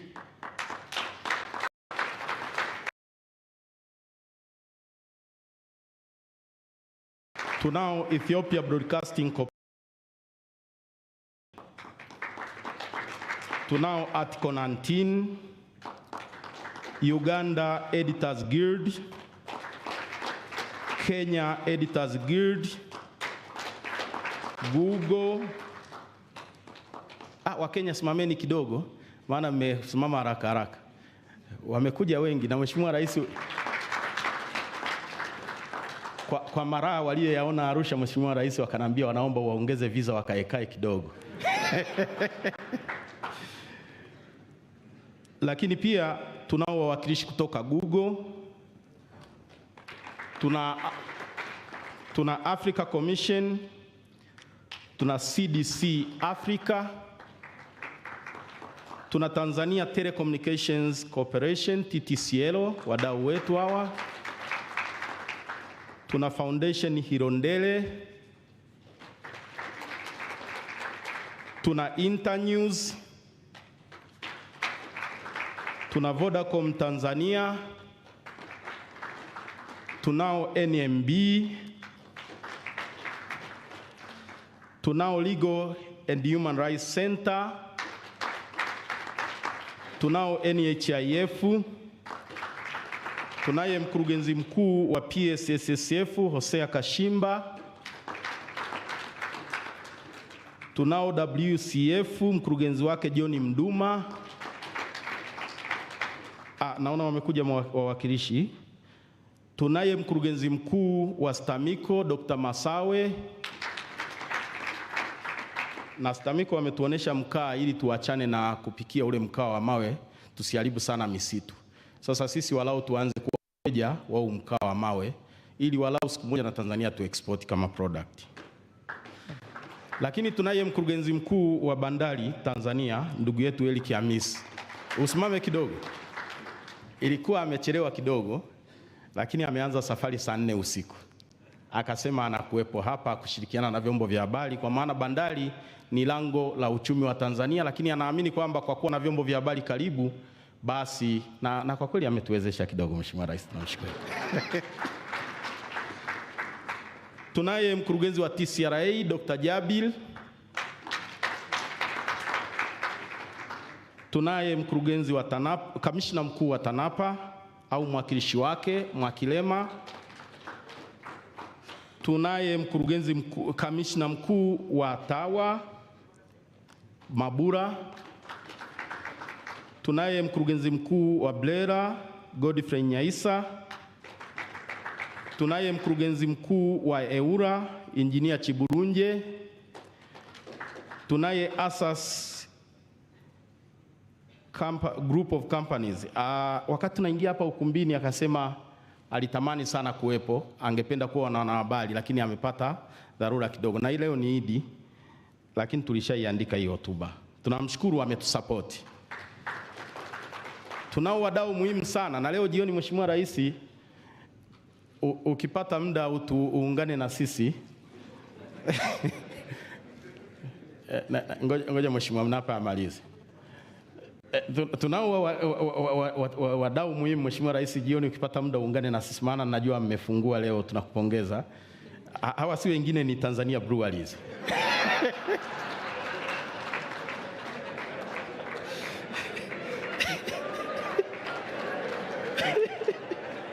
Asante Mheshimiwa Rais. Lakini tunaye kaimu posta master mkuu ndugu yetu Mbando. Tunao FES, tunao MCT, Twaweza. Ndugu Kajubi Mkajanga, simama kidogo Mheshimiwa Rais akuone. Napunga mkono wala utoa maski. Asante sana. Huyu kwa kweli amekuwa gwiji katika tasnia yetu ya habari. Kama tunahesabu watu ambao wametufikisha hapa, tutakuwa hatuna nidhamu tusipomtambua. Tunakushukuru sana. Tunao LSF, tunao TMF, tunao Tanzania Development Information Organization, tunao TAMWA,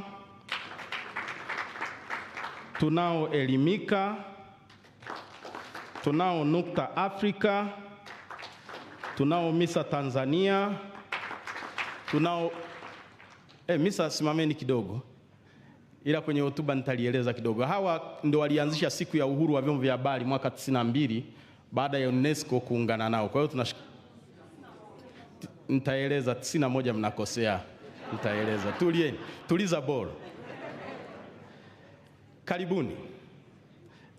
Tunao PRST na karibia mwisho. Orodha ilikuwa ndefu, lakini ilibidi Mheshimiwa Rais ajue kwamba leo Afrika ilikuwa Tanzania. Lakini tunao UTPC, mkurugenzi wake yuko hapa Kasani, na press clubs. Hao wanasimamia waandishi wa habari sehemu zote nchini. Kuna press club 28. Tunao EU, asante mkurugenzi. Tunao SDC Africa. Tunao Jamii Forums. Huyu ni jeshi la mtu mmoja, lakini asiyeijua Jamii Forums analake jambo. Tunao TBC ambao hivi wanaturusha live. Tunao East Africa Editors Society. Tunao USAID na tunao Tadio. Asanteni sana. Mheshimiwa Rais, kama kuna niliowasahau wanisamehe, lakini kwa makusudi, kwa sababu ni mara ya kwanza siku hii inafanyika Tanzania, nilisema uwaone. Wametuunga mkono, nchi 54 zimekuwa na wawakilishi hapa.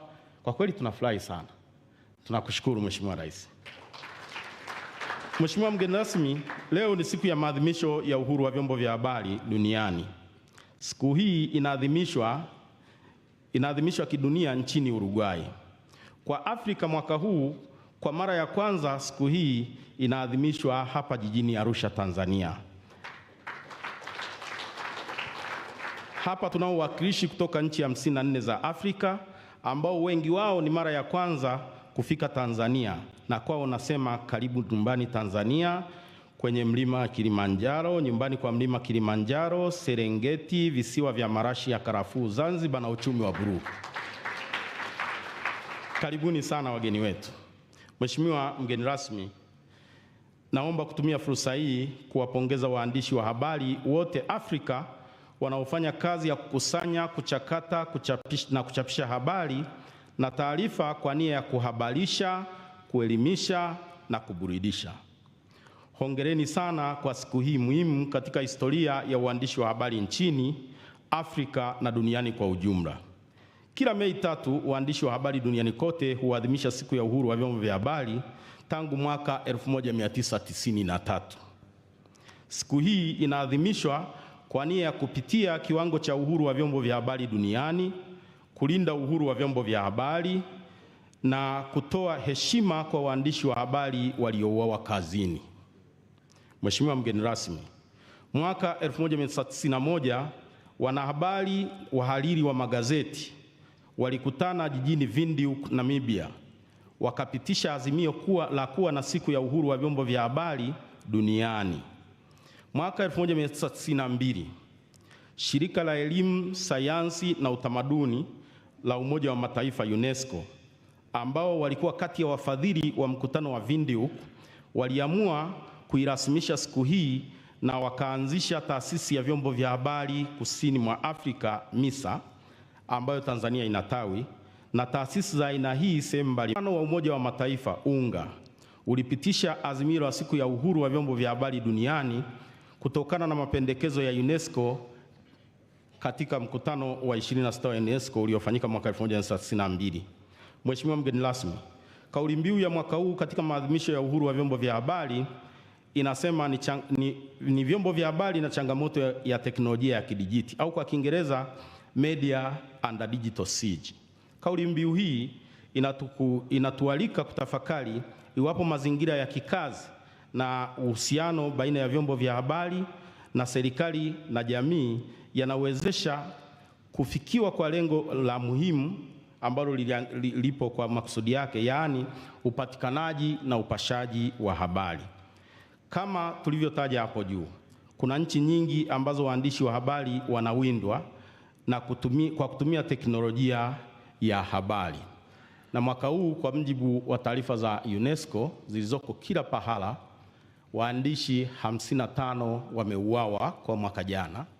Idadi hii imepungua kidogo kwa sababu mwaka juzi waliuawa waandishi 65. Kwa kujali maisha yao, naomba kwa nusu dakika tu tusimame kuwakumbuka.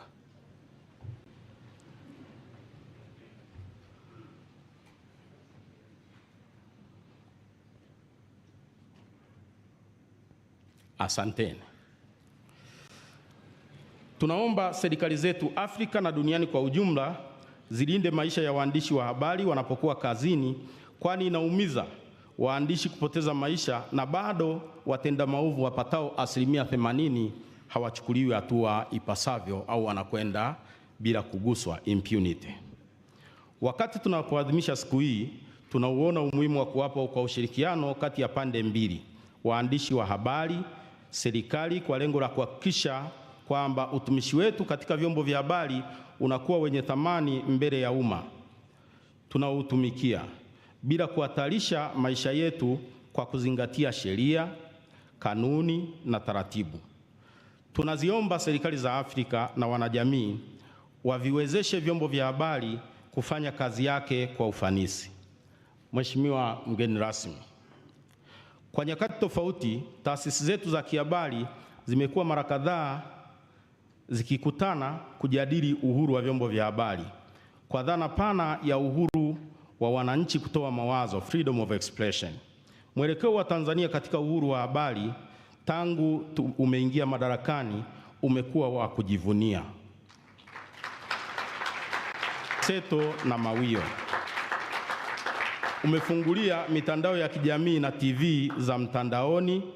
Umeelekeza Wizara ya Habari, Mawasiliano na Teknolojia ya Habari ikutane na wadau wa vyombo vya habari kujadili sheria zenye ukakasi, na wamekutana na sisi. Tunashukuru Mheshimiwa Rais. Pia Waziri wa Habari, Mawasiliano na Teknolojia ya Habari, Mheshimiwa Nape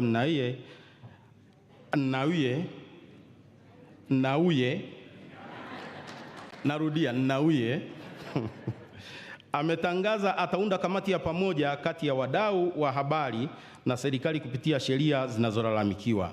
Ameahidi ifikapo Septemba 2022 sheria zitakuwa zimekamilika, sheria zinazolalamikiwa zitakuwa zimebadilishwa. Tunakushukuru sana Mheshimiwa Rais kwa maelekezo uliyompa Mheshimiwa Waziri. Mheshimiwa Rais, nakwenda haraka haraka, nimeletewa kikaratasi hapa. Serikali kupitia Wizara ya Habari, Mawasiliano na Teknolojia ya Habari imebadili kanuni za maudhui mtandaoni 2018, ambapo sasa zinaruhusu TV za ndani zionekane kwenye ving'amuzi kupitia DSTV. Bei ya leseni kwa mwaka ya televisheni imeshuka kutoka wastani wa shilingi milioni 73 na sasa wanatozwa shilingi milioni 32 na mengine mengi. Mheshimiwa, kwa kweli tunakushukuru sana na kukupongeza Mheshimiwa Rais. Mheshimiwa Rais na Mheshimiwa mgeni rasmi, katika ngazi ya kimataifa tukiangalia taarifa za waandishi wa habari wasio na mipaka, Reporters Without Borders, imeonyesha kwa miaka 6 mfululizo Tanzania ilikuwa na anguko la uhuru wa vyombo vya habari, ila sasa hali inatia matumaini. hali inatia matumaini. Karatasi imekuja. Naomba ni nani? Hali inatia matumaini. Kwa maana ya kwamba tangu mwaka 2016 Tanzania ilikuwa nafasi ya 71. Lakini baada ya wewe kuingia madarakani, tulikwenda anguko liliendelea mpaka wewe ulipolidhibiti. Mwaka 2016 ilikuwa ya 71 kati ya nchi 180. Na mwelekeo uliendelea kuwa wa kushuka kuelekea kusiko hadi ulipoingia madarakani na kusitisha mseleleko huu. Mwaka 2017 nchi yetu ilishuka hadi nafasi ya 83, mwaka 2008 ikawa ya 93, mwaka 2019 ikawa ya 118 na mwaka 2020 ikawa ya 124. Mheshimiwa Rais, nchi yetu haitashuka tena, na kwa hizi hatua ulizochukua na kuhakikishia kwamba mwaka 2022 tutapanda sana. Tunakupongeza na kukushukuru sana Mheshimiwa Rais, mwelekeo huu mpya mzuri wa kukuza uhuru wa vyombo vya habari hapa nchini. Mheshimiwa Rais, muda unakwenda kasi na yaruka mengine. Matukio yaliyokuwa yanatuangusha na yanaendelea kuziangusha nchi nyingi za Afrika ni pamoja na kufungia magazeti, waandishi kupigwa, redio kutozwa faini za kiolela, mitandao ya kijamii kufungiwa, kesi zinazotokana na uchapishaji wa habari kufunguliwa kama jinai badala ya madai, watu kufikishwa mahakamani kwa kutoa maoni yao mitandaoni na mengine mengi ya aina hiyo. Mheshimiwa mgeni rasmi, wadau wa habari nchini tulipokea kwa bashasha kubwa kauli uliyoitoa katika mkutano wako na wahariri ya Juni 28, 2021 ulipoagiza sheria hizi zipitiwe na kufanya marekebisho. Mheshimiwa mgeni rasmi, sheria ambazo zinapitiwa sitazitaja kwa sababu muda unakwenda kasi na najua una shughuli nyingine.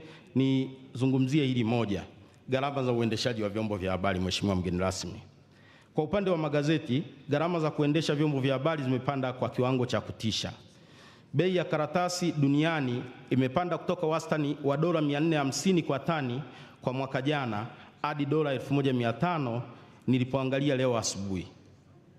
Hii ni ongezeko la zaidi ya 250%. Mheshimiwa mgeni rasmi, tunakuomba wewe na serikali nyingine za Afrika katika bajeti za mwaka huu muondoe kodi ya ushuru wa forodha na VAT kwenye karatasi za kuchapisha magazeti, kwani magazeti yanatumika kuelimisha jamii, hivyo si vyema kuyaacha yakafa kutokana na gharama za uzalishaji. Mheshimiwa mgeni rasmi, mwisho lakini si kwa umuhimu, tunaomba kuchukua fursa hii kukupongeza. Sisi si wanasiasa, lakini mazuri tunayaona na tunayasema. Tunatambua na kupongeza juhudi za serikali za kusimamia mambo ya msingi kama uwajibikaji, ujenzi wa madarasa 15,000 unaokuza elimu, vita dhidi ya rushwa na ufisadi, uandaaji na utoaji wa anwani za makazi, matumizi endelevu ya rasilimali za umma, ujenzi wa miundombinu kama vile reli ya kisasa SGR, miradi mikubwa ya umeme kama bwawa la Mwalimu Nyerere, uimarishaji wa ETCL, bandari, kuendeleza kasi ya kuhamia makao makuu Dodoma. Na Mheshimiwa Rais, tunakushukuru kwa jinsi TRA ulivyo wabanabana kidogo wakarudi kwenye mstari, lakini nao wakabanabana wakakusanya vizuri. Mpaka sasa makusanyo ya TRA yanakwenda vizuri na wafanyabiashara walalamiki. Mwisho kabisa, Mheshimiwa Rais, tunasisitiza kuwa maendeleo haya yataendelea kuwa na maana zaidi kwa taifa letu na kuwapa wananchi wetu fursa ya kuishi kwa amani isiyotokana na hofu, kwa kuaminiana na kutumia uhuru wao wa kutoa mawazo bila kuwapo kwa sheria kandamizi. Chini ya serikali ya awamu ya 6 hili tunaliona likitokea kwenye mikono yako Mheshimiwa Rais, nakushukuru sana. Hii nairuka, lakini nihitimishe na hilo la karibu na TBL. Mheshimiwa, kuna watu wawili ni wataje. Pengine inawezekana hii jioni ya leo tuliyokukaribisha pale kwenye shajara yetu isingewezekana kama sio Katibu Mkuu wa Maliasili na Utalii Dr. Francis. Tunamshukuru sana. Na tunasema wageni wetu mtaiona Tanzania, mtaiona Arusha, na mkuu wa mkoa ametuambia pale nje wakati tunakupokea akasema mkipungukiwa mnipigie. Sasa Mheshimiwa Rais, kwa kweli muda umetupa mkono. Kuna mgeni mmoja ambaye yumo kwenye ukumbi huu ambaye sikumtambulisha katika utambulisho. lakini kwa kweli huu mkutano ulikuwa mgumu sana.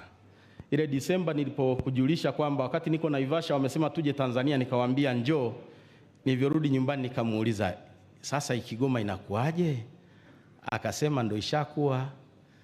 Ninaye mke wangu hapa Mwalimu Dafloza, karibu. Namkaribisha Mheshimiwa Waziri na niwie radhi kwa kutumia muda mrefu kidogo. Asante. Piga makofi mengi sana kwa Kibalile. Karibu sana Mheshimiwa Waziri Nauye.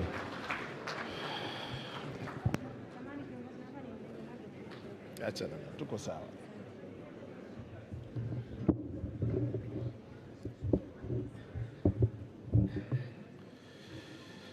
Mheshimiwa Samia Suluhu Hassan, Rais wa Jamhuri ya Muungano wa Tanzania, waheshimiwa viongozi mbalimbali, kwa sababu ya muda mtambue tu kwamba natambua uwepo wenu. Nawatakia Idi njema, karibuni Arusha, na wasalimu kwa Jamhuri ya Muungano wa Tanzania. Mheshimiwa Rais, kwanza napenda kumshukuru Mwenyezi Mungu kwa neema na rehema za uzima na kutuwezesha kuwepo hapa leo. Kipekee kabisa, kama wenzangu walivyotangulia kusema, naomba kukushukuru wewe kwa kukubali kuwa mgeni rasmi wa maadhimisho ya siku ya uhuru wa vyombo vya habari duniani mwaka 2022. Mheshimiwa Rais, kwa unyenyekevu mkubwa tunakushukuru sana. Nafahamu kuwa una ratiba nyingi, na hata hapa nilikuwa naambiwa nataka kukimbizana kurudi, ambazo ungeweza kuendelea nazo. Lakini Mheshimiwa Rais, kwa kuthamini tasnia hii na kazi inayofanywa na wanahabari, ukaamua kuahirisha ratiba zako zingine kujumuika nasi hapa. Hakika umetuheshimisha sana, na sisi tunakushukuru sana Mheshimiwa Rais.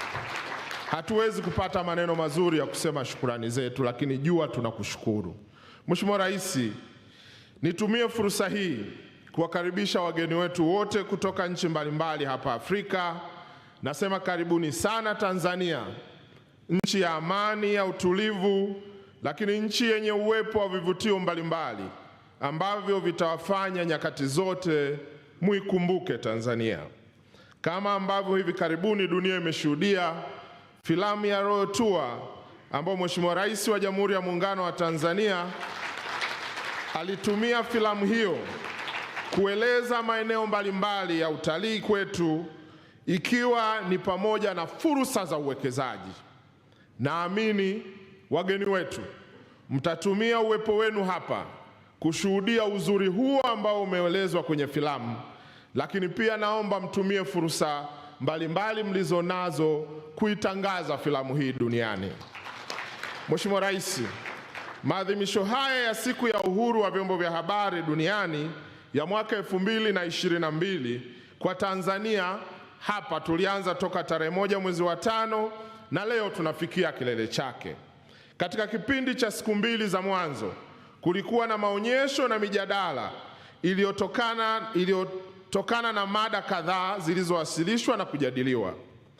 Mada kuu na ambayo ndiyo kauli mbiu ya maadhimisho ya mwaka huu ni uandishi wa habari na changamoto za kidigiti. Wanahabari kutoka sehemu mbalimbali za bara la Afrika wamekuwa na muda mzuri wa kujadili kwa kina na kujifunza, ikiwa ni pamoja na kubadilishana uzoefu katika mambo kadhaa. Mheshimiwa Rais, kufanyika kwa maadhimisho haya Tanzania kwa sura ya bara zima la Afrika sio bahati mbaya, ni matokeo ya kazi nzuri uliofanya Mheshimiwa Rais katika kipindi kifupi cha mwaka mmoja ambao umekuwa madarakani. Hatua ulizochukua za kuboresha, kutanua na kuimarisha uhuru wa vyombo vya habari nchini, mwangwi wake umevuka mipaka ya nchi na kusambaa bara zima la Afrika, na ndio maana hawakusita kuja kuadhimisha siku hii muhimu hapa kwetu Afrika. Yote iko hapa. Mheshimiwa Rais, tunakupongeza na kukushukuru kwa kazi hii nzuri. Itakumbukwa ni hivi karibuni tumeazimisha miaka 100 toka azaliwe baba wa taifa letu, mtoto halisi wa Afrika, mzalendo, mwanademokrasia na muumini thabiti wa uhuru wa kutoa mawazo na kusikiliza hata wale wenye mawazo tofauti na yake, Mwalimu Julius Kambarage Nyerere. Hivyo basi, uamuzi wa kuja kuadhimisha siku hii muhimu kwa uhuru wa habari hapa nchini kwetu ni sahihi na umefanyika kwa wakati sahihi. Karibuni sana na asanteni kwa kutupa heshima hii. Mheshimiwa Rais, wanahabari na wadau wa habari kutoka kila kona ya Afrika wanakutana hapa Tanzania wakati dunia ikishuhudia mabadiliko makubwa ya sayansi na teknolojia kiasi cha kulazimisha tasnia ya habari, wakati ambao tasnia ya habari katika bara la Afrika ina wajibu wa kusimama imara kuhakikisha rasilimali za bara hili zinakuwa baraka kwa bara hili na si chanzo cha machafuko na mateso katika bara letu. Mheshimiwa Rais, wanahabari wa Afrika wanakutana leo hapa nchini wakati ambao haja ya kulinda utamaduni wetu, uhuru wetu kwa ujumla inaongezeka kila kukicha. Katika dunia ya utandawazi, vyombo vya habari haviwezi kukwepa jukumu la kulinda utajiri wa utamaduni wa bara hili, mali asili zake na urithi kwa ujumla wake. Mheshimiwa Rais, tunakutana kuadhimisha siku ya uhuru wa vyombo vya habari duniani, huku haja ya kuelimisha jamii juu ya fursa zilizomo kwenye maendeleo ya kidigiti nchini na duniani ikiongezeka sana. Wanahabari wa Afrika tunakutana hapa leo huku kukiwa na haja kubwa ya watetezi wa haki za wanahabari na vyama vya wanahabari katika bara hili na nchini kwetu kuwa na ajenda zao zinazotokana na wao na mazingira yao badala ya kutegemea ajenda kutoka kwa wafadhili. Umoja na mshikamano ulioonyeshwa hapa katika siku hizi mbili za maonyesho na kongamano ni ushahidi tosha kuwa, Mheshimiwa Rais, tasnia ya habari katika bara la Afrika iko tayari kutimiza wajibu wake kwa nchi moja moja na kwa bara zima la Afrika. Inawezekana ikiwa kila mmoja wetu ataamua kutimiza wajibu wake.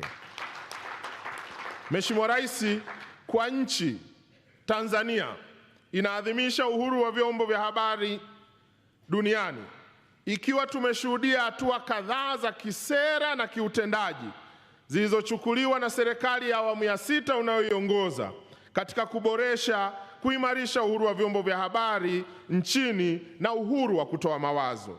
Hatua kadhaa ulizochukua, Mheshimiwa Rais, katika kuboresha na kuimarisha uhuru wa vyombo vya habari nchini sio tu faraja kwa wanahabari na afya kwa maendeleo ya nchi yetu, bali pia zimeonyesha uumini wako wa dhati katika uhuru wa kujieleza au kutoa mawazo, lakini ukomavu wa kiuongozi, na hili limeweka alama nzuri nchini, barani Afrika na dunia sasa inatambua.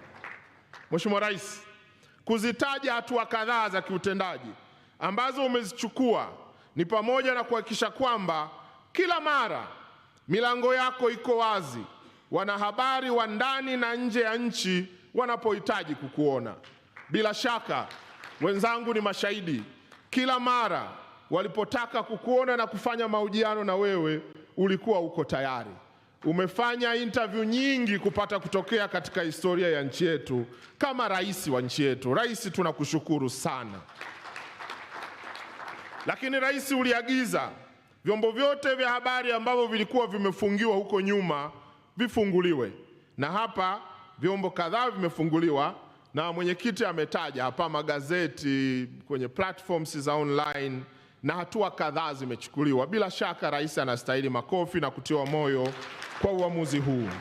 Lakini Mheshimiwa Rais, uamuzi wako leo wa kuamua kuja kushiriki na wanahabari katika siku yao ya kuadhimisha uhuru wa vyombo vya habari duniani, Rais, imevunja rekodi kupata kutokea katika historia ya uhuru wa nchi yetu.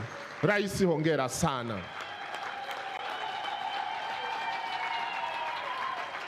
Tunakushukuru Rais, umevunja rekodi.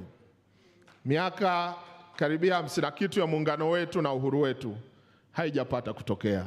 Rais, asante sana. Mheshimiwa Rais, Zipo hatua kadhaa umechukua za kisera katika kuboresha na kuimarisha uhuru wa vyombo vya habari nchini katika kipindi kifupi ulichoongoza nchi yetu, nazo zimeacha alama kubwa sana kwenye sekta ya habari. Hatua hizo ni pamoja na uamuzi wako wa kuunda wizara maalumu ya habari, mawasiliano na teknolojia ya habari. Muundo huu ulikuwa ni kilio cha wanahabari kwa muda mrefu. Wewe umelitatua, Rais, tunakushukuru na nakushukuru kwa kuniamini kuiongoza wizara hii. Lakini mara tu ulipoingia madarakani, uliagiza bila kumumunya maneno kuwa sera, sheria, kanuni zote zinazopigiwa kelele zipitiwe upya ili kuwezesha tasnia ya habari kukua na kutimiza majukumu yake bila shida. Mpaka sasa, Mheshimiwa Rais, kanuni kadhaa zimepitiwa na kubadilishwa, na hayo yamesaidia sana afya ya tasnia yetu. Lakini kwa maelekezo yako Mheshimiwa Rais, tunaendelea na mchakato wa kupitia upya sera, sheria kadhaa za habari nchini, na nyingi zipo katika hatua nzuri katika kukamilisha mashauriano na wadau ili zifanyiwe marekebisho. Na Rais, umeshuhudia hapa, wote wanakiri tunawashirikisha vya kutosha na mambo yako sawa. Mheshimiwa Rais, hatua hizi ulizochukua si jambo dogo hata kidogo. Zilihitaji uzalendo mkubwa, ukomavu mkubwa wa kisiasa, lakini ujasiri mkubwa wa kiuongozi, kiasi kwamba huku kwenye tasnia ya habari sasa wameanza kukuita wewe ni simba jike. Kwa ujasiri wako wa kukabiliana na hali ya kuchukua hatua za kubadilisha tasnia ya habari nchini, Rais, tunakushukuru sana. Mheshimiwa Rais, natambua kuwa katika uongozi na usimamizi kuna katiba, sheria, kanuni na taratibu mbalimbali za kufuata, lakini pia kuna busara. Ndio maana katika usimamizi wa tasnia ya habari nchini tuliamua kwa makusudi na kwa maelekezo yako kuwa katika kipindi hichi cha mpito, wakati tukipitia upya sera, sheria na kanuni mbalimbali, tutumie busara zaidi. Ndio maana tuko hapa. Lakini Mheshimiwa Rais, ningependa kuwakumbusha wanahabari kabla sijakukaribisha, matumizi ya busara tunayoyatumia hayamaanishi kuwa sheria zilizopo zimefutwa. Maneno magumu kidogo, lakini Rais, naomba niyaseme. Matumizi ya busara hayamaanishi kuwa sheria zilizopo zimefutwa au kusimamishwa. Hapana. Tunatumia busara ili mambo yaende. Sheria hizi zipo na kwa sasa ni halali kwa sababu hazijabadilishwa. Maneno magumu kidogo. Hivyo ni busara kujiepusha na kujaribu kuchokonoa uvumilivu wa busara tunayoitumia. Twendeni salama. Na nataka niwaombe mbele ya mwajiri wangu, msinitie majaribuni. Nisaidieni tupite kipindi cha mpito salama. Vinginevyo tutakuja kulaumiana bila sababu. Sheria hizi hazijafutwa, zipo hata kama mnazipigia kelele. Tuko kwenye mchakato, lakini zipo. Mheshimiwa Rais, hapa ningependa kulisisitiza hili mbele yako. Tunatumia busara, ndio maana tunakwenda salama. Lakini busara hii vizuri nayo ikaheshimiwa, na nyie jitahidini, timizeni wajibu wenu. Mheshimiwa Rais, mapitio ya sheria ya huduma za habari, nataka nimalizie hapa, kama ulivyoelekeza, yamelenga kuboresha na kuimarisha zaidi tasnia ya habari nchini. Tunapitia huku tukizingatia misingi mikuu ya sheria hii ambayo ililenga kuifanya tasnia ya habari kuwa taaluma inayojitegemea na kuheshimika, na hivyo pamoja na mambo mengine kama taaluma itasaidia katika kuboresha maslahi ya wanahabari na kwa maana ya ajira zao na mapato yao. Mheshimiwa Rais, msingi mwingine mkuu na wa muhimu kwenye sheria hii ni dhana nzima ya kuhakikisha sheria inajenga mfumo wa wanahabari kujisimamia wenyewe kwa mujibu wa taaluma kama ilivyo kwenye taaluma zingine kama ilivyokuwa na sheria na madaktari. Lakini sheria hii pia ililenga kuhakikisha kwamba kila mwanataaluma wa habari anawajibika kwa makosa yake mwenyewe badala ya chombo kizima cha habari kuwajibika kwa makosa ya mwanahabari mmoja ndani ya chombo hicho. Mheshimiwa Rais, msingi mwingine mkuu na muhimu katika sheria hii ya huduma za habari ya mwaka 2016 ambayo sasa tunaipitia ni pamoja na umuhimu wa elimu kwa wanahabari ili kuongeza weledi katika kutimiza majukumu ya kijamii, nchi, bara letu kwa ujumla wake. Hivyo Mheshimiwa Rais, wakati tukifanya mapitio ya sheria hii na zingine za habari nchini, tutazingatia misingi ya sheria hizi na malengo yake makuu bila kuathiri umuhimu wa kuwa na namna bora zaidi ya kutekeleza misingi hii ukilinganisha na njia zilizopo kwenye sheria hii. Katika kufanya mapitio haya, Mheshimiwa Rais, tutahakikisha maoni yanazingatiwa ili kulinda masilahi mapana ya taifa letu. Mheshimiwa Rais, naomba nimalizie. Nipende tena kukuhakikishia kuwa wizara ninayoiongoza itaendelea kuimarisha ushirikiano na vyombo vya habari na wadau wa habari hapa nchini na nje ya nchi, kusimamia maslahi ya wanahabari na kuifanya sekta hii kukua na kuwa na mchango mkubwa wa taifa. Baada ya kusema hayo mengi kidogo, napenda kukukaribisha ili uweze kuongea na hadhara hii kwa maadhimisho ya siku ya uhuru wa vyombo vya habari duniani mwaka 2022. Mungu ibariki Afrika, Mungu ibariki Tanzania, Mungu ibariki tasnia ya habari. Mheshimiwa Rais, asante sana na karibu sana.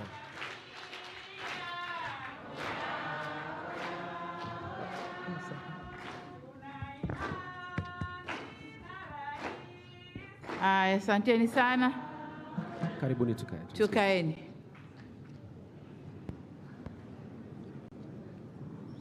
Mheshimiwa Nape Moses Nnauye, Waziri wa Habari, Mawasiliano na Teknolojia ya Habari, Mheshimiwa Damas Ndumbaro, viongozi wote wa kiserikali mlioko hapa, lakini kwa upekee nitambue uwepo wa Mheshimiwa Mkuu wa Mkoa, mwenyeji wetu hapa, lakini na uongozi wa Chama cha Mapinduzi mkoa huu wote mlioko hapa.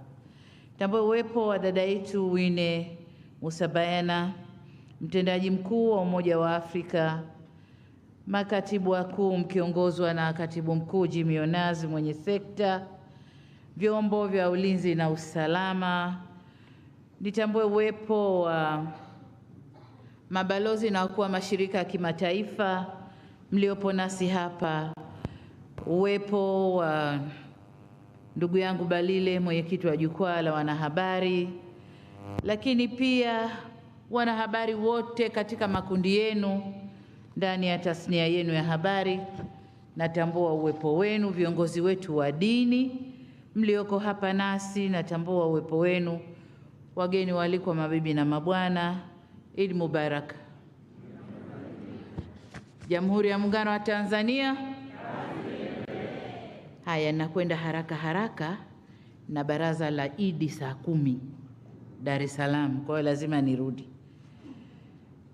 Ndugu zangu, kwanza nami niongeze sauti kumshukuru Mungu kwa kutujalia kuweko hapa kwenye maadhimisho haya ya siku ya wanahabari duniani, na leo ikiwa ni siku ya kipekee kwamba maadhimisho haya ya bara la Afrika leo yanafanyika hapa kwetu, na nashukuru sana kwamba mmenipa heshima hii ya kuwa mgeni rasmi. Na kusema kweli, nilipopata taarifa hii, nadhani wiki kabla, wakati niko Marekani, nadhani nikacheki na Balile, ile shughuli yenu bado ni tarehe 3. Kanambia ndio. Nikamwambia itakuwa Idi. Kasema ndio mama, lakini mambo yote yako tayari. Nikamwambia nakuja hivyo hivyo. Kwa hiyo niko hapa nanyi kwa heshima ya pekee kwamba kwa mara ya kwanza shughuli hii inafanyika hapa kwetu. Lakini katika namna hiyo hiyo niwakaribishe wageni wote waliokuja hapa kwetu, na naomba baada ya shughuli hii muwe na muda kidogo, na nimeambiwa ratiba yenu mtazungushwa kuona angalau basi mkoa mmoja, vivutio tulivyo navyo vya utalii, vya uwekezaji katika mkoa huu wa Arusha. niwaombe sana, zungukeni. Ni shida kwenda nyumbani kutafuta tiketi nyingine kuja kwa utalii, lakini as long as uko hapa, tumia hiyo nafasi, zunguka, fanya utalii. Huwezi kujua, unaweza ukakuta warembo wazuri wa Kitanzania ukatamani kuoa mmoja, si ndio? Au wavulana wazuri wa Kitanzania si wazuri, ukatamani kuondoka na mmoja. Kwa hiyo zungukeni, muione Tanzania. Ndugu zangu, nimefurahi pia kuona kwamba kuna uwakilishi mzuri wa bara la Afrika ndani ya shughuli hii, na hii inaonyesha kwamba sekta ya habari ndani ya bara letu inajiungaunga vizuri, na ndiyo maana maendeleo haya ambayo yamezungumzwa na watu mbalimbali hapa. Kwa hiyo mimi niwashukuru sana, niwape pole kwa yale yanayotokea, usumbufu, nyanyasaji, vifo vya wanahabari, na habari nzuri ni kwamba matukio hayo yanakwenda yanapungua.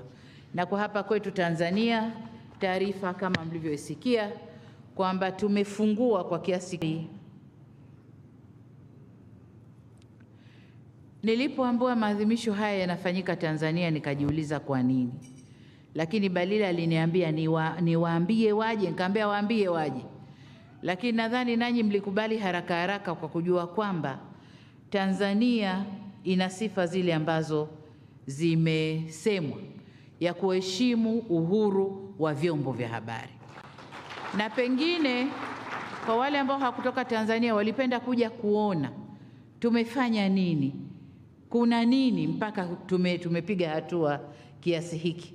Ni matumaini yangu kwamba siku mbili mlizokaa hapa au zote mlizokaa na mtakazokaa, mtapata fursa ya kuona kuna nini. Lakini kikubwa niwaambie tu, ni utashi wa kisiasa. Mniruhusu ninukuu takwimu chache kuthibitisha haya ninayoyasema, kwamba baada ya uhuru wa Tanganyika nchi hii ilikuwa na magazeti 10 na hivi sasa kuna magazeti 285. Zinaweza zikapishana, nategemea mimi nilichukua mwezi gani, lakini hapa nje nilisikia takwimu zangu zinapishana kidogo, lakini kama zinapishana sio kwa kiasi kikubwa. Lakini vile vile tulikuwa na kituo cha redio kimoja tu huko nyuma, kinaitwa Tanganyika Broadcasting Service, lakini sasa tuna vituo vya redio 200 na halikadhalika hakukuwa na kituo cha television hata kimoja, lakini sasa tunavyo 55. Good news ni kwamba kuna kituo kinaitwa Sunet, Suluhu Television. Kwa hiyo kiko kule Zanzibar, na nawashukuru Unesco, wameniunga mkono vizuri. Lakini sio cha kwangu, cha familia, sio cha kwangu. Aidha tushukuru maendeleo ya teknolojia, kwani sasa televisheni mtandao, online TVs, zinaendelea kuongezeka kwa kasi, ambapo kwa sasa zimefikia 476. Hapa ndio kwenye tofauti kidogo. Hatukuwa na blogs wala majukwaa ya mtandaoni, lakini sasa blogs ni 95 na majukwaa ya mtandaoni ni mengi, si chini ya 10. Ni kweli kwamba kuongezeka kwa idadi ya vyombo vya habari kumechangiwa na sehemu kubwa na kukua kwa teknolojia ya habari na mawasiliano, lakini ni ukweli pia usiopingika kuwa utashi wa kisiasa, maelekezo ya kisheria, kanuni na taratibu zetu ndizo zinazoruhusu uanzishwaji wa vyombo hivi. Na bila shaka wingi wa vyombo vya habari unaongeza uhuru wa kujieleza na uhuru wa kusambaza habari. Nimetaja takwimu hizi na wala sitaki kufanya ulinganifu na nchi zingine zozote. Nadhani wale mliotoka nchi mbalimbali mtafanya ulinganifu hali ilivyo kwenu na Tanzania. Kama bado tuko nyuma, tunaomba mshare taarifa, mmefanya nini tuwe mbele kama nyinyi. Kama tuko mbele, sisi tutashare taarifa tumefanya nini ili mfanye kama tulivyofanya sisi. Marekebisho ya sheria, waziri ameyasema vizuri kwamba nimeelekeza sheria zirekebishwe, lakini kwa majadiliano. Tutajadiliana mpaka tufikie pale ambapo tunahisi sheria zikikaa hivi, tasnia ya habari itakwenda vizuri, na sio tu vile sisi tunataka hivi. Hapana, tutajadiliana.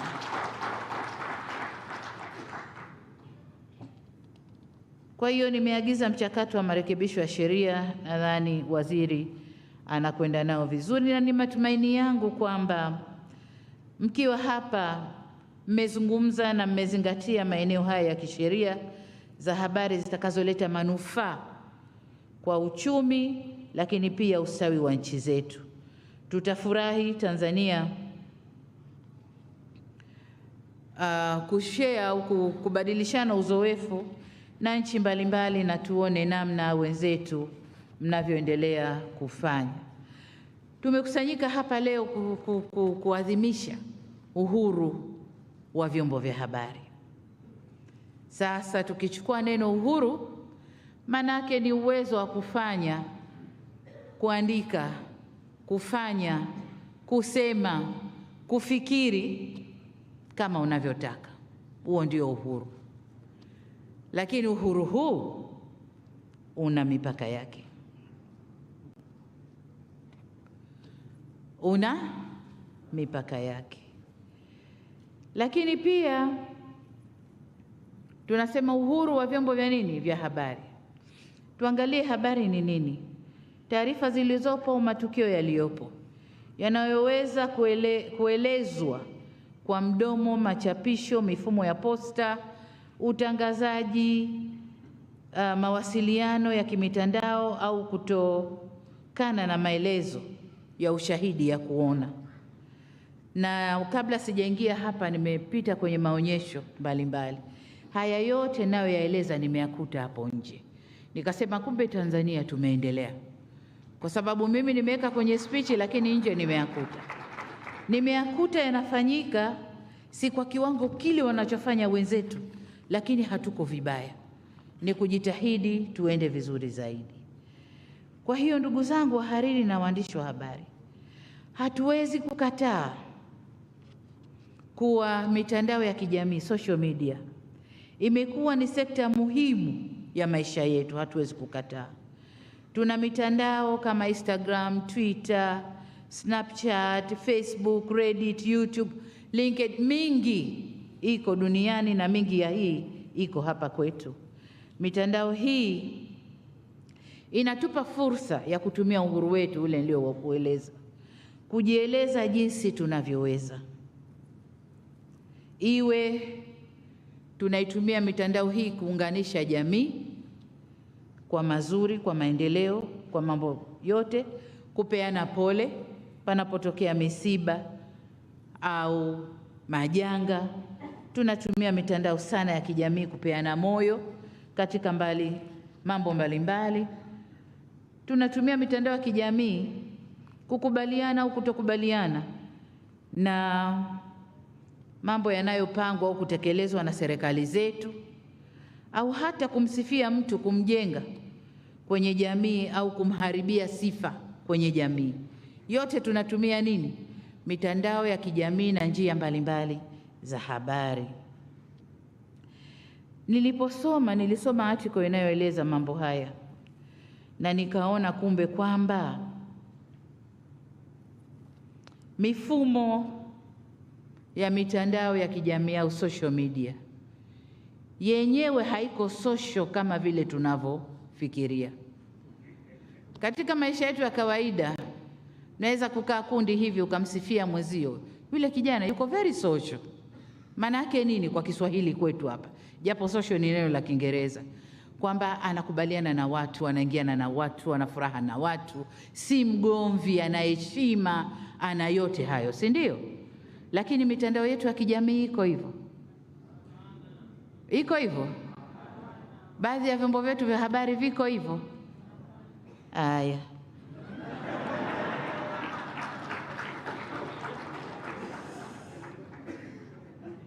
Nalotaka kusisitiza hapa kwamba sisi ni Waafrika. Tuna mila, desturi, au wanasema nini? tuna culture, tuna values, tuna norms za Kiafrika, si ndio? Ambazo sisi kama wanahabari, sisi kama Waafrika tunatakiwa kuzitunza na kuziheshimu, si ndio?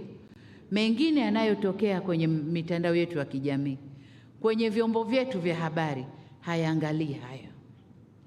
Tunakopa. Kule tunakokopa, lililo sahihi kwao haliko sahihi kwetu, lakini tunasahau hayo. Jana ndio juzi nilipokuwa kwenye May Day, kulikuwa kuna kelele, serikali inachelewa kutoa sijui kuridhia. Mambo ya nini haya? Mikataba ya ILO. Juzi lakini nikawaambia, mikataba ile mmeisoma? Ndani ya mikataba kuna vipengee 1, 2, 3. Haviendi na mila na desturi zetu, au mnavikubali uwanja mzima. Sasa sikujua ile kama ni kukubali au kukataa. Nikamwambia mnakubali mnakataa? Hapana, haiwezekani.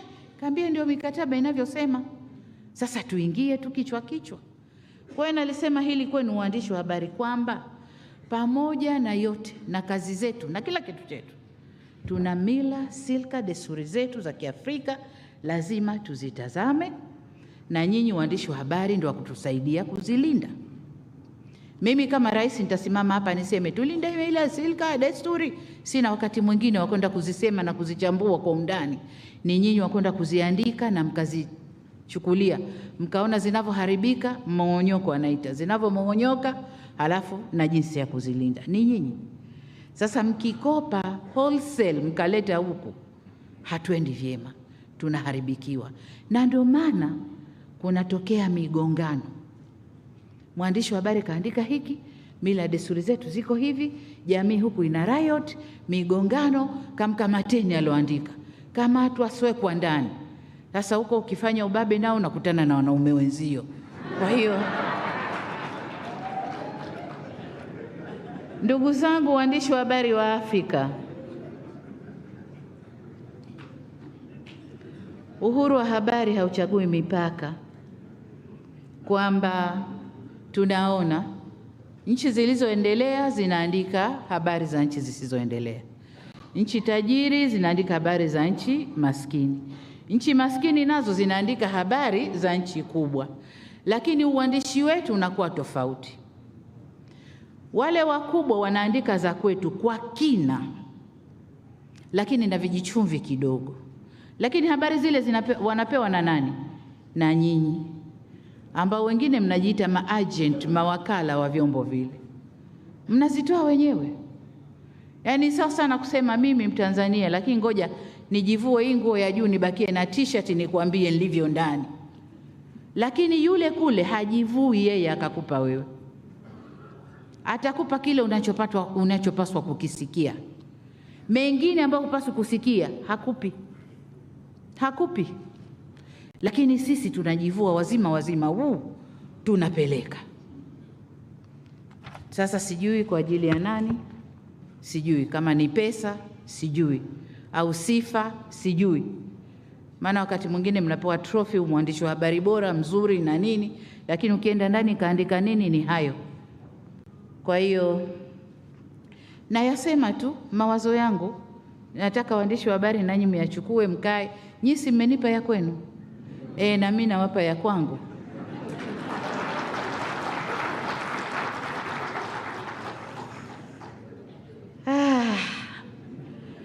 Haya, tunasema kwamba sisi ndio tunatoa hizo taarifa bila kusahau kulinda hadhi zetu, mila na silka zetu. Sasa nilikuwa najiuliza hapa, tukienda na ufahamu huu siku zote, na nadhani tumekwenda nao kwa miaka mingi nyuma, na hali ya bara la Afrika imekuwa vile ilivyokuwa. Coup after coup, ni unyonge, ni udhalilishaji, ni kila aina ya udhalili, wakati bara letu ni bara bora kuliko mengi.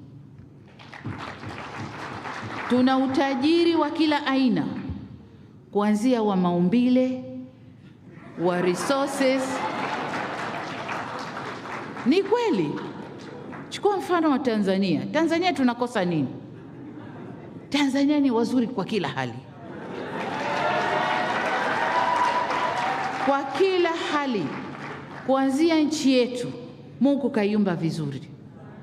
Ndani ya Tanzania tuna climate sijui aina 4 sijui 5 mpaka snow tunayo Tanzania. Kenda Makete Njombe kule kuna vipindi tuna snow. Hamuandiki hayo. Tanzania tumepewa bahari na Mungu katumbia lango. Kutoka Indian Ocean unapita bandari ya Dar es Salaam, uko Dar es Salaam, uko Afrika yote. Mnaandika hayo? Tuna rasilimali, natural resources ndani ya Tanzania. Tele chungu mzima, madini mpaka majina hatuyajui. Ardhi ya kilimo, mito na mitiririko ya nini? Msitu. Juzi tumeonesha Royal Tour. Situ lile linaoneshwa watu roho ziko hivi. Hapo hapo nasema tunakuja for carbon credit. Tunakuja kufanya carbon credit. Mtu kaona nini? Msitu tu ambao sisi wenyewe hatuthamini. So tuna mambo mengi. Acha watu wa Tanzania tulivyo wazuri, tulivyo wakarimu, tulivyo rahimu. Hamuandiki.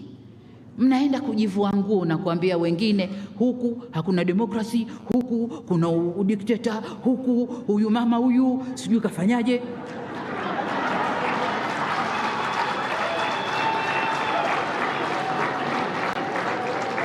Wanahabari oye! Jivunieni kilicho chenu. Tukuzeni kilicho chenu. Hata kitokea nani akiwaandika, hata waandika vizuri mtakavyojiandika wenyewe.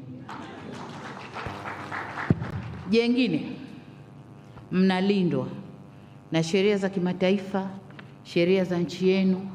Sisi serikali tuna pledge kuwalinda. Mataifa, mashirika mbalimbali yanatoa nani ya kuwalinda. Lakini nataka niwaambie, hakuna mlinzi mzuri wa maisha yako kama wewe mwenyewe. Kama wewe mwenyewe tumwa, lipwa, ambiwa andika, nitakulinda, sheria hii kirekebishwa umelindwa, si kweli. Mlinzi mzuri ni wewe mwenyewe. Tizama unalolifanya, pima. Nikifika mpaka hapa inatosha. Nikisogea hapa yule mama nitakuwa namkorofisha na mimi sitakuacha.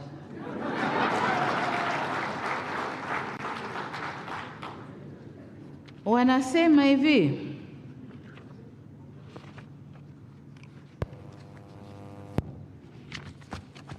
theme ya mwaka huu ya maadhimisho ni uhuru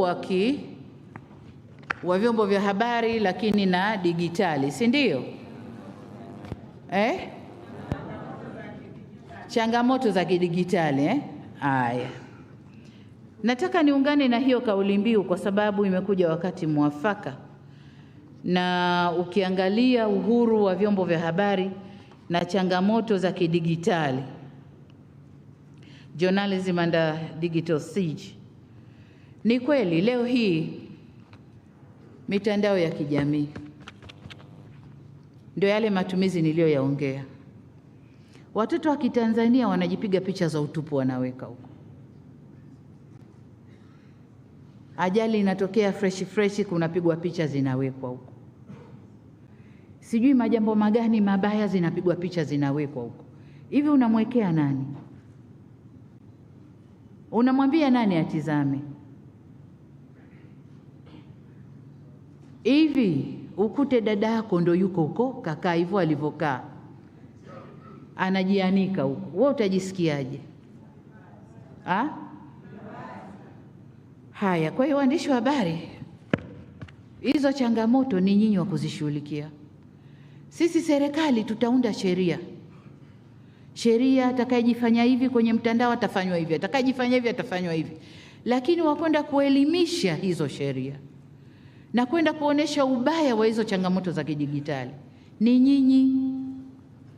Muwasevu ndugu zenu.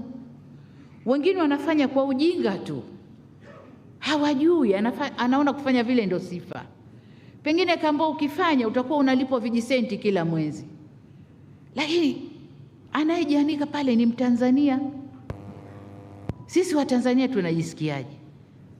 Lakini tukiruhusu haya, tunawaambiaje watoto wetu? Leo hii kuna katuni na watoto wanavyopenda katuni. Katuni zilizoko mitandaoni. Katuni zilizoko mitandaoni. Mwanamume kwa mwanamume wanabusiana. Mwanamke kwa mwanamke wanashikana. Sijui na nani wamefanya hivyo. Lakini katuni ambazo hatuzicontrol wala hatunini, watoto wanaangalia uko saa ngapi. Na siku hizi bahati nzuri, mtoto akizaliwa leo mwekee hapa iPad, anakifungua na anatizama kila kitu. Kafundishwa na nani? Hujui. Mwenyewe tunadhani zile akili zao ukuu wa Mungu anawaumba hivyo. Wanafungua na wanatizama kila kitu. Lakini wakuu, Mheshimiwa Waziri, wizara yako na vyombo vyako, hatuchuji, hatuna chochote. Tunajenga watoto wa taifa lipi? Mila zetu na desturi zetu tunazikinga vipi?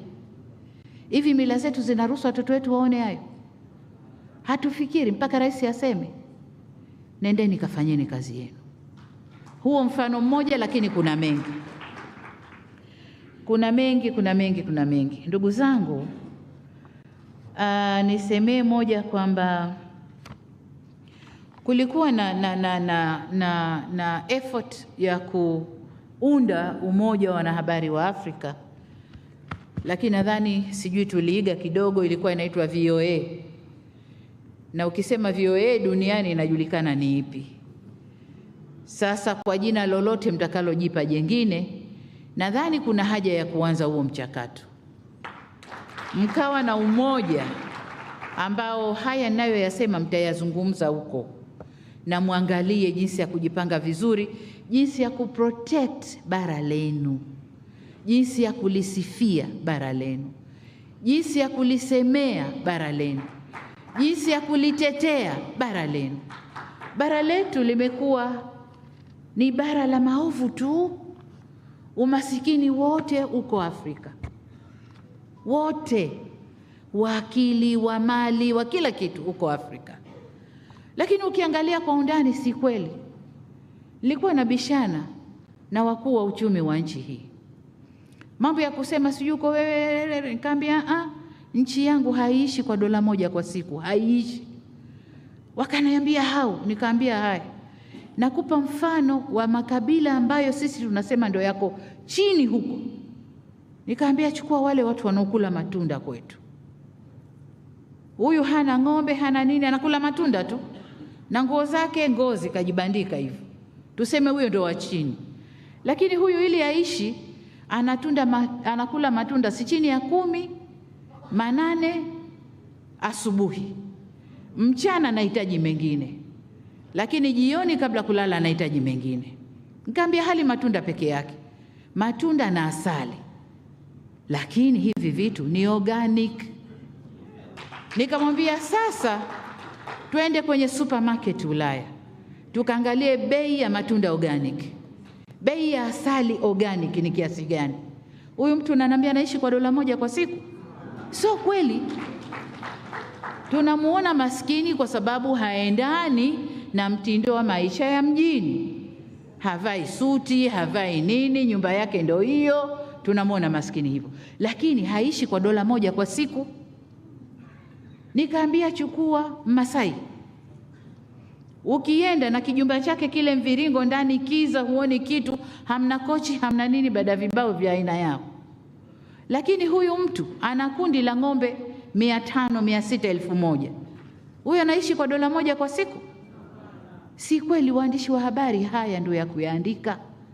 Fanyeni analysis, fanyeni kazi na hawa watu wa research, wakupeni figures and facts, muandike, mtusaidie. Vingine kila siku tutaimbwa na umaskini, tutaimbwa tuna njaa, wakati ndio wazalishaji wa chakula. Tutaimbwa sijui nini ile wanasema mabadiliko ya tabia nchi, si ndio yanatupiga sana, na ni kweli, lakini sio fault yetu. Sisi ndio wenye situ linobeba makaboni yanozalishwa huko. Hamwandiki. tunalaumiwa tu, tunatupiwa mabaya tu, hamwandiki. Sasa rudini, kaeni kwenye kiti kwamba nyinyi ni Waafrika na lazima msemee mambo yenu. Sasa napoenda kuhitimisha, naomba niseme yafuatayo. Kwanza, vyombo vya habari vya Afrika kama ilivyosema, kulitetea bara letu kwa uzalendo mkubwa ili kujenga taswira chanya ya bara letu. Mtambue kuwa mkikaa kimya hakuna atakayelisemea bara hili. Hivyo wakati wengine wakizungumzia migogoro, nyinyi zungumzieni amani. Migogoro saa nyingine ni planted. Zungumzieni amani, ndio mila na silka zetu wa Afrika ni amani. Misingi yetu kisiasa, kijamii ni amani, mpaka kidini ni amani. Zungumzieni hayo. Wakizungumzia umaskini, zungumzieni maendeleo. Tumefanya mambo mengi Afrika. Tulikotoka kule miaka 60 tunapewa uhuru, sipo tulipo leo. Lakini ni nyinyi mtakaochukua kalamu, mkapige picha ya Marekani, New York, mkapige picha na ya wapi sijui, mseme haya, mnawaona hao leo hayasemeki wallahi.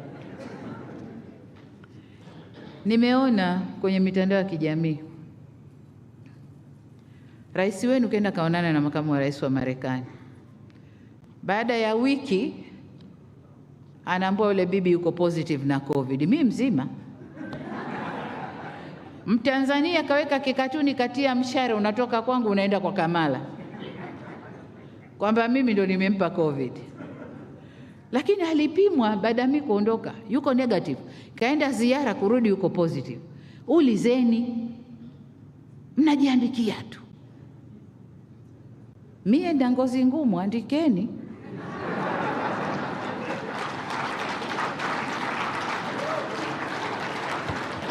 Mnaandika, andikeni. Na ngazi ngumu. Lakini tunasema la pili kwa viongozi, likuwa niseme hili la kudharau mila na desturi zetu. Yes, tuna mila potofu. Zipigeni kelele sana, ziandikeni, waelimisheni wananchi ziondoke. Zile njema zisifieni, ndio mila zetu. Wakati sisi tunaponda mila zetu, jamaa zetu hawa wenzetu wanazitaka hizi, lakini sio za kwao, hawawezi kufanya. Na ndio maana unakuta mtu wa watu katoka nje mzuri, mwanamke kaolewa na mwanamume wa Kiafrika, ukiwaona unasema lakini anafuata nini? Vipo wanavyovifuata huko. Mila, desturi, way of life. Eti ndugu zangu, nazungumzia mila, desturi, way of life.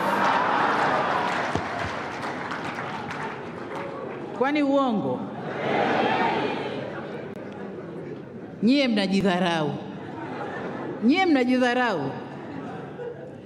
Lakini jengine, viongozi wa Afrika wenzangu, nao tujitahidi kushirikiana na vyombo vya habari na kukuza uhuru wao ili waweze kuchangia kikamilifu katika kuleta mageuzi ya kijamii na kiuchumi. Mkutano wangu wa kwanza na wanahabari baada ya kuwa rais, tulikutana wapi? Balile, Jakaya pale. Ilikuwa Ikulu Jakaya, nani, holi la Jakaya. Mliniuliza maswali mengi sana. Nikasema mimi lengo langu ni kufanya kazi na waandishi wa habari, kwa sababu maendeleo ya nchi yetu tunaambiwa kwenye SDGs, no one should be left behind, si ndio? Na waandishi wa habari mna mchango mkubwa kwenye maendeleo. So why mimi nifanye kazi peke yangu na nyinyi wa Tanzania mpo niwaache? Haiwezekani. Nikasema kama kuna matatizo tukae tuzungumze, tujue matatizo ya serikali ni yapi, nami nikuelezeni ya kwenu, tufike katikati, tushirikiane, tujenge nchi yetu. Huko ndiko tunakokwenda. Miaka ya nyuma mimi leo nisingekaa na Balile, angekuwa Balile yuko kule, mie niko kule, hatusalimiani. Leo akiamka, mama unaendeleaje?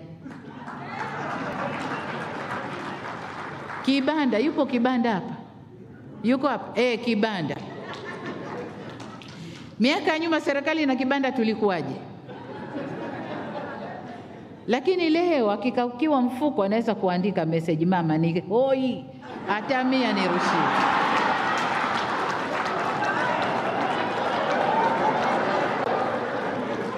Lakini niulize jambo moja, niulize, tunagombana kitu gani?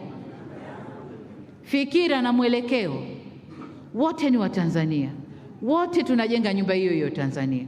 Tunagombana kitu gani? Hakuna.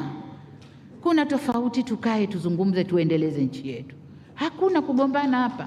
Why tugombane? Na hii ndio raha ya kuwa mwanamke anaongoza familia.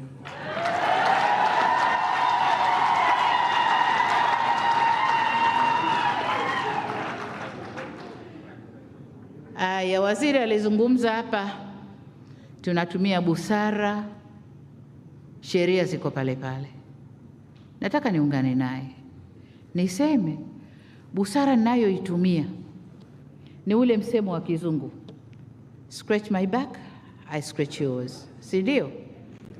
Ukinikuna vizuri, mimi nitakukuna na kukupapasa ufu, huku ninakupuliza ufu, lakini ukinipara nitakuparura. Twende tufanye kazi kwa uungwana, twende tufanye kazi kwa kuelewana. Ukinikuna nitakupapasa, lakini ukinipara nitakuparura. Sheria ziko pale pale. La mwisho, nataka niwahimize sensa. August inakuja, sensa ni yetu wote. Nendeni kaiandikieni, kaisemeeni, watu waielewe, wajitokeze, wakahesabiwe. Sasa wakati nikihitimisha, nimelipokea ombi la makaratasi na vati na nini, lakini si sasa tunakwenda kidigitali. Sasa tunarudije tena kwenye makaratasi? Pengine hayo makodi yamewekwa ili watu waende kidigitali zaidi kuliko makaratasi, lakini waziri kalisikia, ataona jinsi ya kupambana nalo au kulifanyia kazi.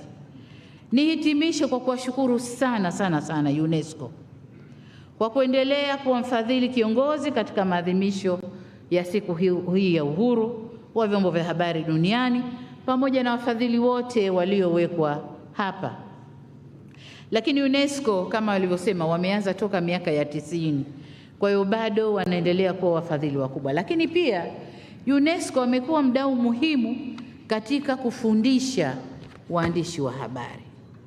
Lakini nataka niwaambie, Professor Herbert, you are becoming more active in certain periods in life.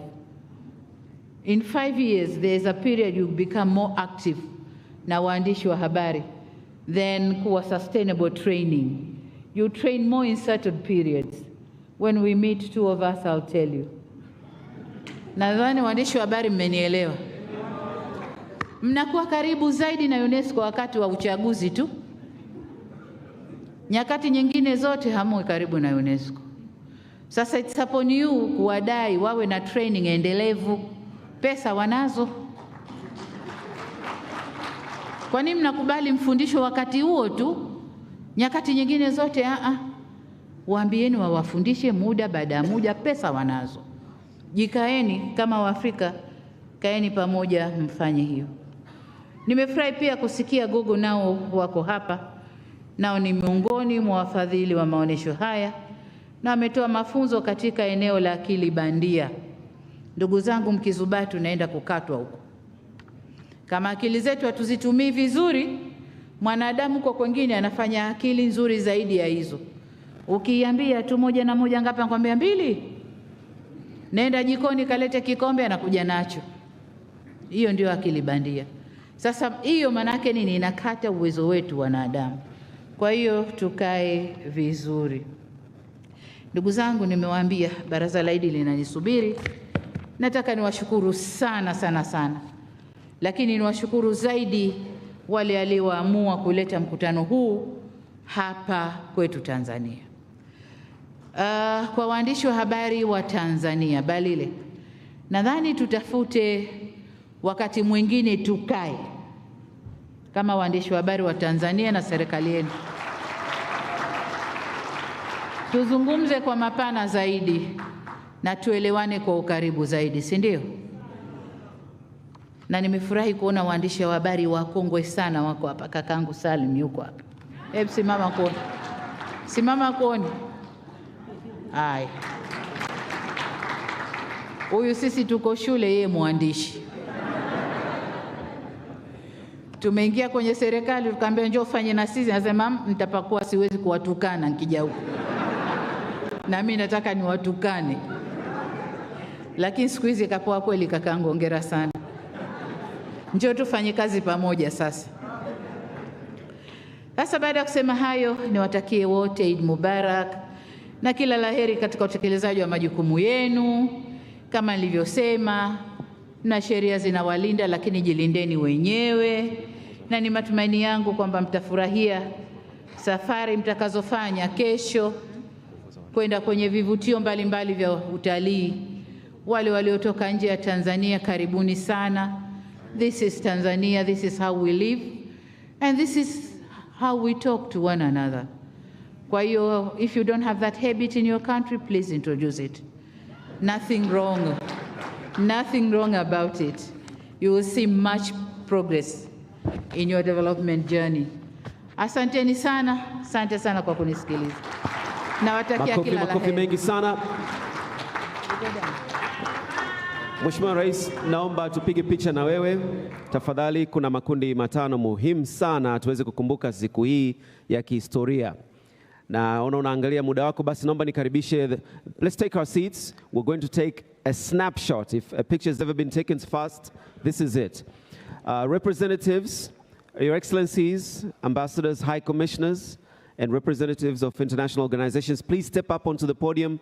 Step towards the right side of the podium.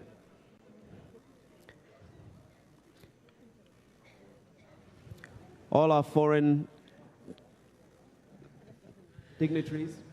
Na mtazamaji wa TBC1, Rais Samia Suluhu Hassan amemaliza kutoa hotuba ya aina yake, akitoa mtazamo na namna serikali ya awamu ya 6 inavyotazama mwelekeo wa waandishi wa habari. Amezungumza wajibu wa waandishi wa habari kuandika habari ambazo zitakuwa na mwelekeo wa kuibua maendeleo, lakini kutunza utu, silka, amani ya Tanzania na Afrika. Amezungumzia ipo haja ya kuwa na umoja wa waandishi wa habari Afrika ambao utasimama kulinda rasilimali za Afrika, lakini vyombo vya habari vinavyoandika habari kwa mrengo wa Afrika. Amezungumza kuwa vyombo vilivyoendelea vimekuwa vikiandika tofauti kuhusu Afrika, lakini amesema ni wajibu wa vyombo vya habari vya Afrika kuandika habari katika mtizamo wa Afrika. Rais Samia Suluhu Hassan ametumia hotuba hii kueleza umuhimu kwa namna gani vyombo vya habari vya Tanzania vinaweza kufanya kazi vizuri. Na hivi sasa zoezi linalofanyika hivi sasa ni viongozi mbalimbali waliokuwa hapa kupiga picha na Rais wa Jamhuri ya Muungano wa Tanzania. Lakini pia Rais Samia Suluhu Hassan amezungumza namna ambavyo yeye atafanya kazi na vyombo vya habari. Amesema haiwezekani yeye kufanya kazi pasina vyombo vya habari, na akasema ndio maana aliamua kutoa kipaumbele kwa vyombo vya habari kukaa kuzungumza na kuona namna gani ipo. Rais Samia ametoa changamoto kwa vyombo vya habari kwamba kwa nini haviandiki maendeleo, kwa nini haviandiki uzuri wa Tanzania, kwa nini haviandiki rasilimali za kuvutia za Tanzania. Lakini zaidi ya hapo amezungumza wazi kwamba hata watu wa Tanzania ni watu wazuri, wakarimu, wenye mwonekano mzuri ambao wameumbwa vizuri na Mwenyezi Mungu. Japo watu wamecheka, wamefurahi, lakini alikuwa anazungumza namna Watanzania walivyo wakarimu, kuanzia mwonekano lakini pia hata uwezo wa kuyafanya mambo makubwa. Rais Samia amesema hivyo ni vitu vya kujivunia, na ameweka muktadha kwamba lazima Watanzania wajisikie fahari na waandishi wa habari na wenyewe waandike vitu kwa fahari. Amevitaka vyombo vya habari vya Tanzania kuwa mstari wa mbele kuandika mambo yanayovutia. Vyombo vya habari viwe mfano kuandika habari zenye kuvutia mno. na zenye msingi mkubwa. Ni siku ya uhuru wa vyombo vya habari. Alikuwa akingojwa Rais Samia Suluhu Hassan, ama kwa hakika hotuba yake imekuwa ya aina yake. Hotuba iliyojaa bashasha, matumaini, hotuba iliyojaa mwelekeo mpya wa vyombo vya habari. Na mwisho kabisa hapo, wakati anazungumza, ameahidi kwamba ipo haja ya kukaa chini na kukutana na vyombo vya habari vya Tanzania vya nyumbani, wazungumze kwa lugha watakayoelewana, wazungumziane kwa lugha ambayo itakuwa vizuri zaidi. Na hili ndilo ambalo limeacha muktadha hapa na zinaonyesha dhamira ya Rais wa Jamhuri ya Muungano wa Tanzania Samia Suluhu Hassan katika kuhakikisha kuwa vyombo vya habari vinakuwa na mwelekeo. Ametaka pia waandishi wa habari wahakikishe kuwa wanaandika habari ambazo zitaweka mwelekeo mkubwa wa Afrika katika muktadha unaotakiwa, na amezungumza namna ambavyo vyombo hivi vinapaswa kuwa mstari wa mbele na kuandika habari za maendeleo na kuacha ule mtindo wa Afrika kuandikwa katika mtindo wa visa, mikasa na mambo mengine, na akisema kuwa hata vyombo vya mataifa vingine wanaandika habari zao za maendeleo, wakiandika uvumbuzi na taarifa mbalimbali, na hivyo kuvitaka vyombo vya habari vya Afrika na ikiwemo Tanzania kuandika katika muktadha ambao unaitukuza Tanzania pamoja na mambo yake muhimu ambayo yanatakiwa. Kwa hiyo hivyo ndivyo ambavyo anavizungumzia hasa Rais Samia na kuweka muktadha mbele ya waandishi wa habari hapa, lakini pia amewaambia waandishi wa habari waliotoka katika maeneo tofauti ya Afrika kwamba wanajifunza namna rais anavyozungumza na vyombo vya habari, kwamba hakuna litakaloharibika, mambo yatakuwa sawa. Na amesema kwamba ametoka katika uzinduzi wa filamu ya Royal Tour na namna ambavyo watu wanaitazama kwa uchu Tanzania, wanatazama kwa uchu Tanzania ikiwa na mvuto wake. Kwa hiyo haya ndiyo ambayo Rais wa Jamhuri ya Muungano wa Tanzania anayazungumza. Hakika imekuwa hotuba ya aina yake iliyongojwa na kuweka alama muhimu, hotuba ambayo waandishi wa habari imewapa matumaini ya kutosha na kuweka muktadha unaotakiwa. Na hivi sasa Rais wa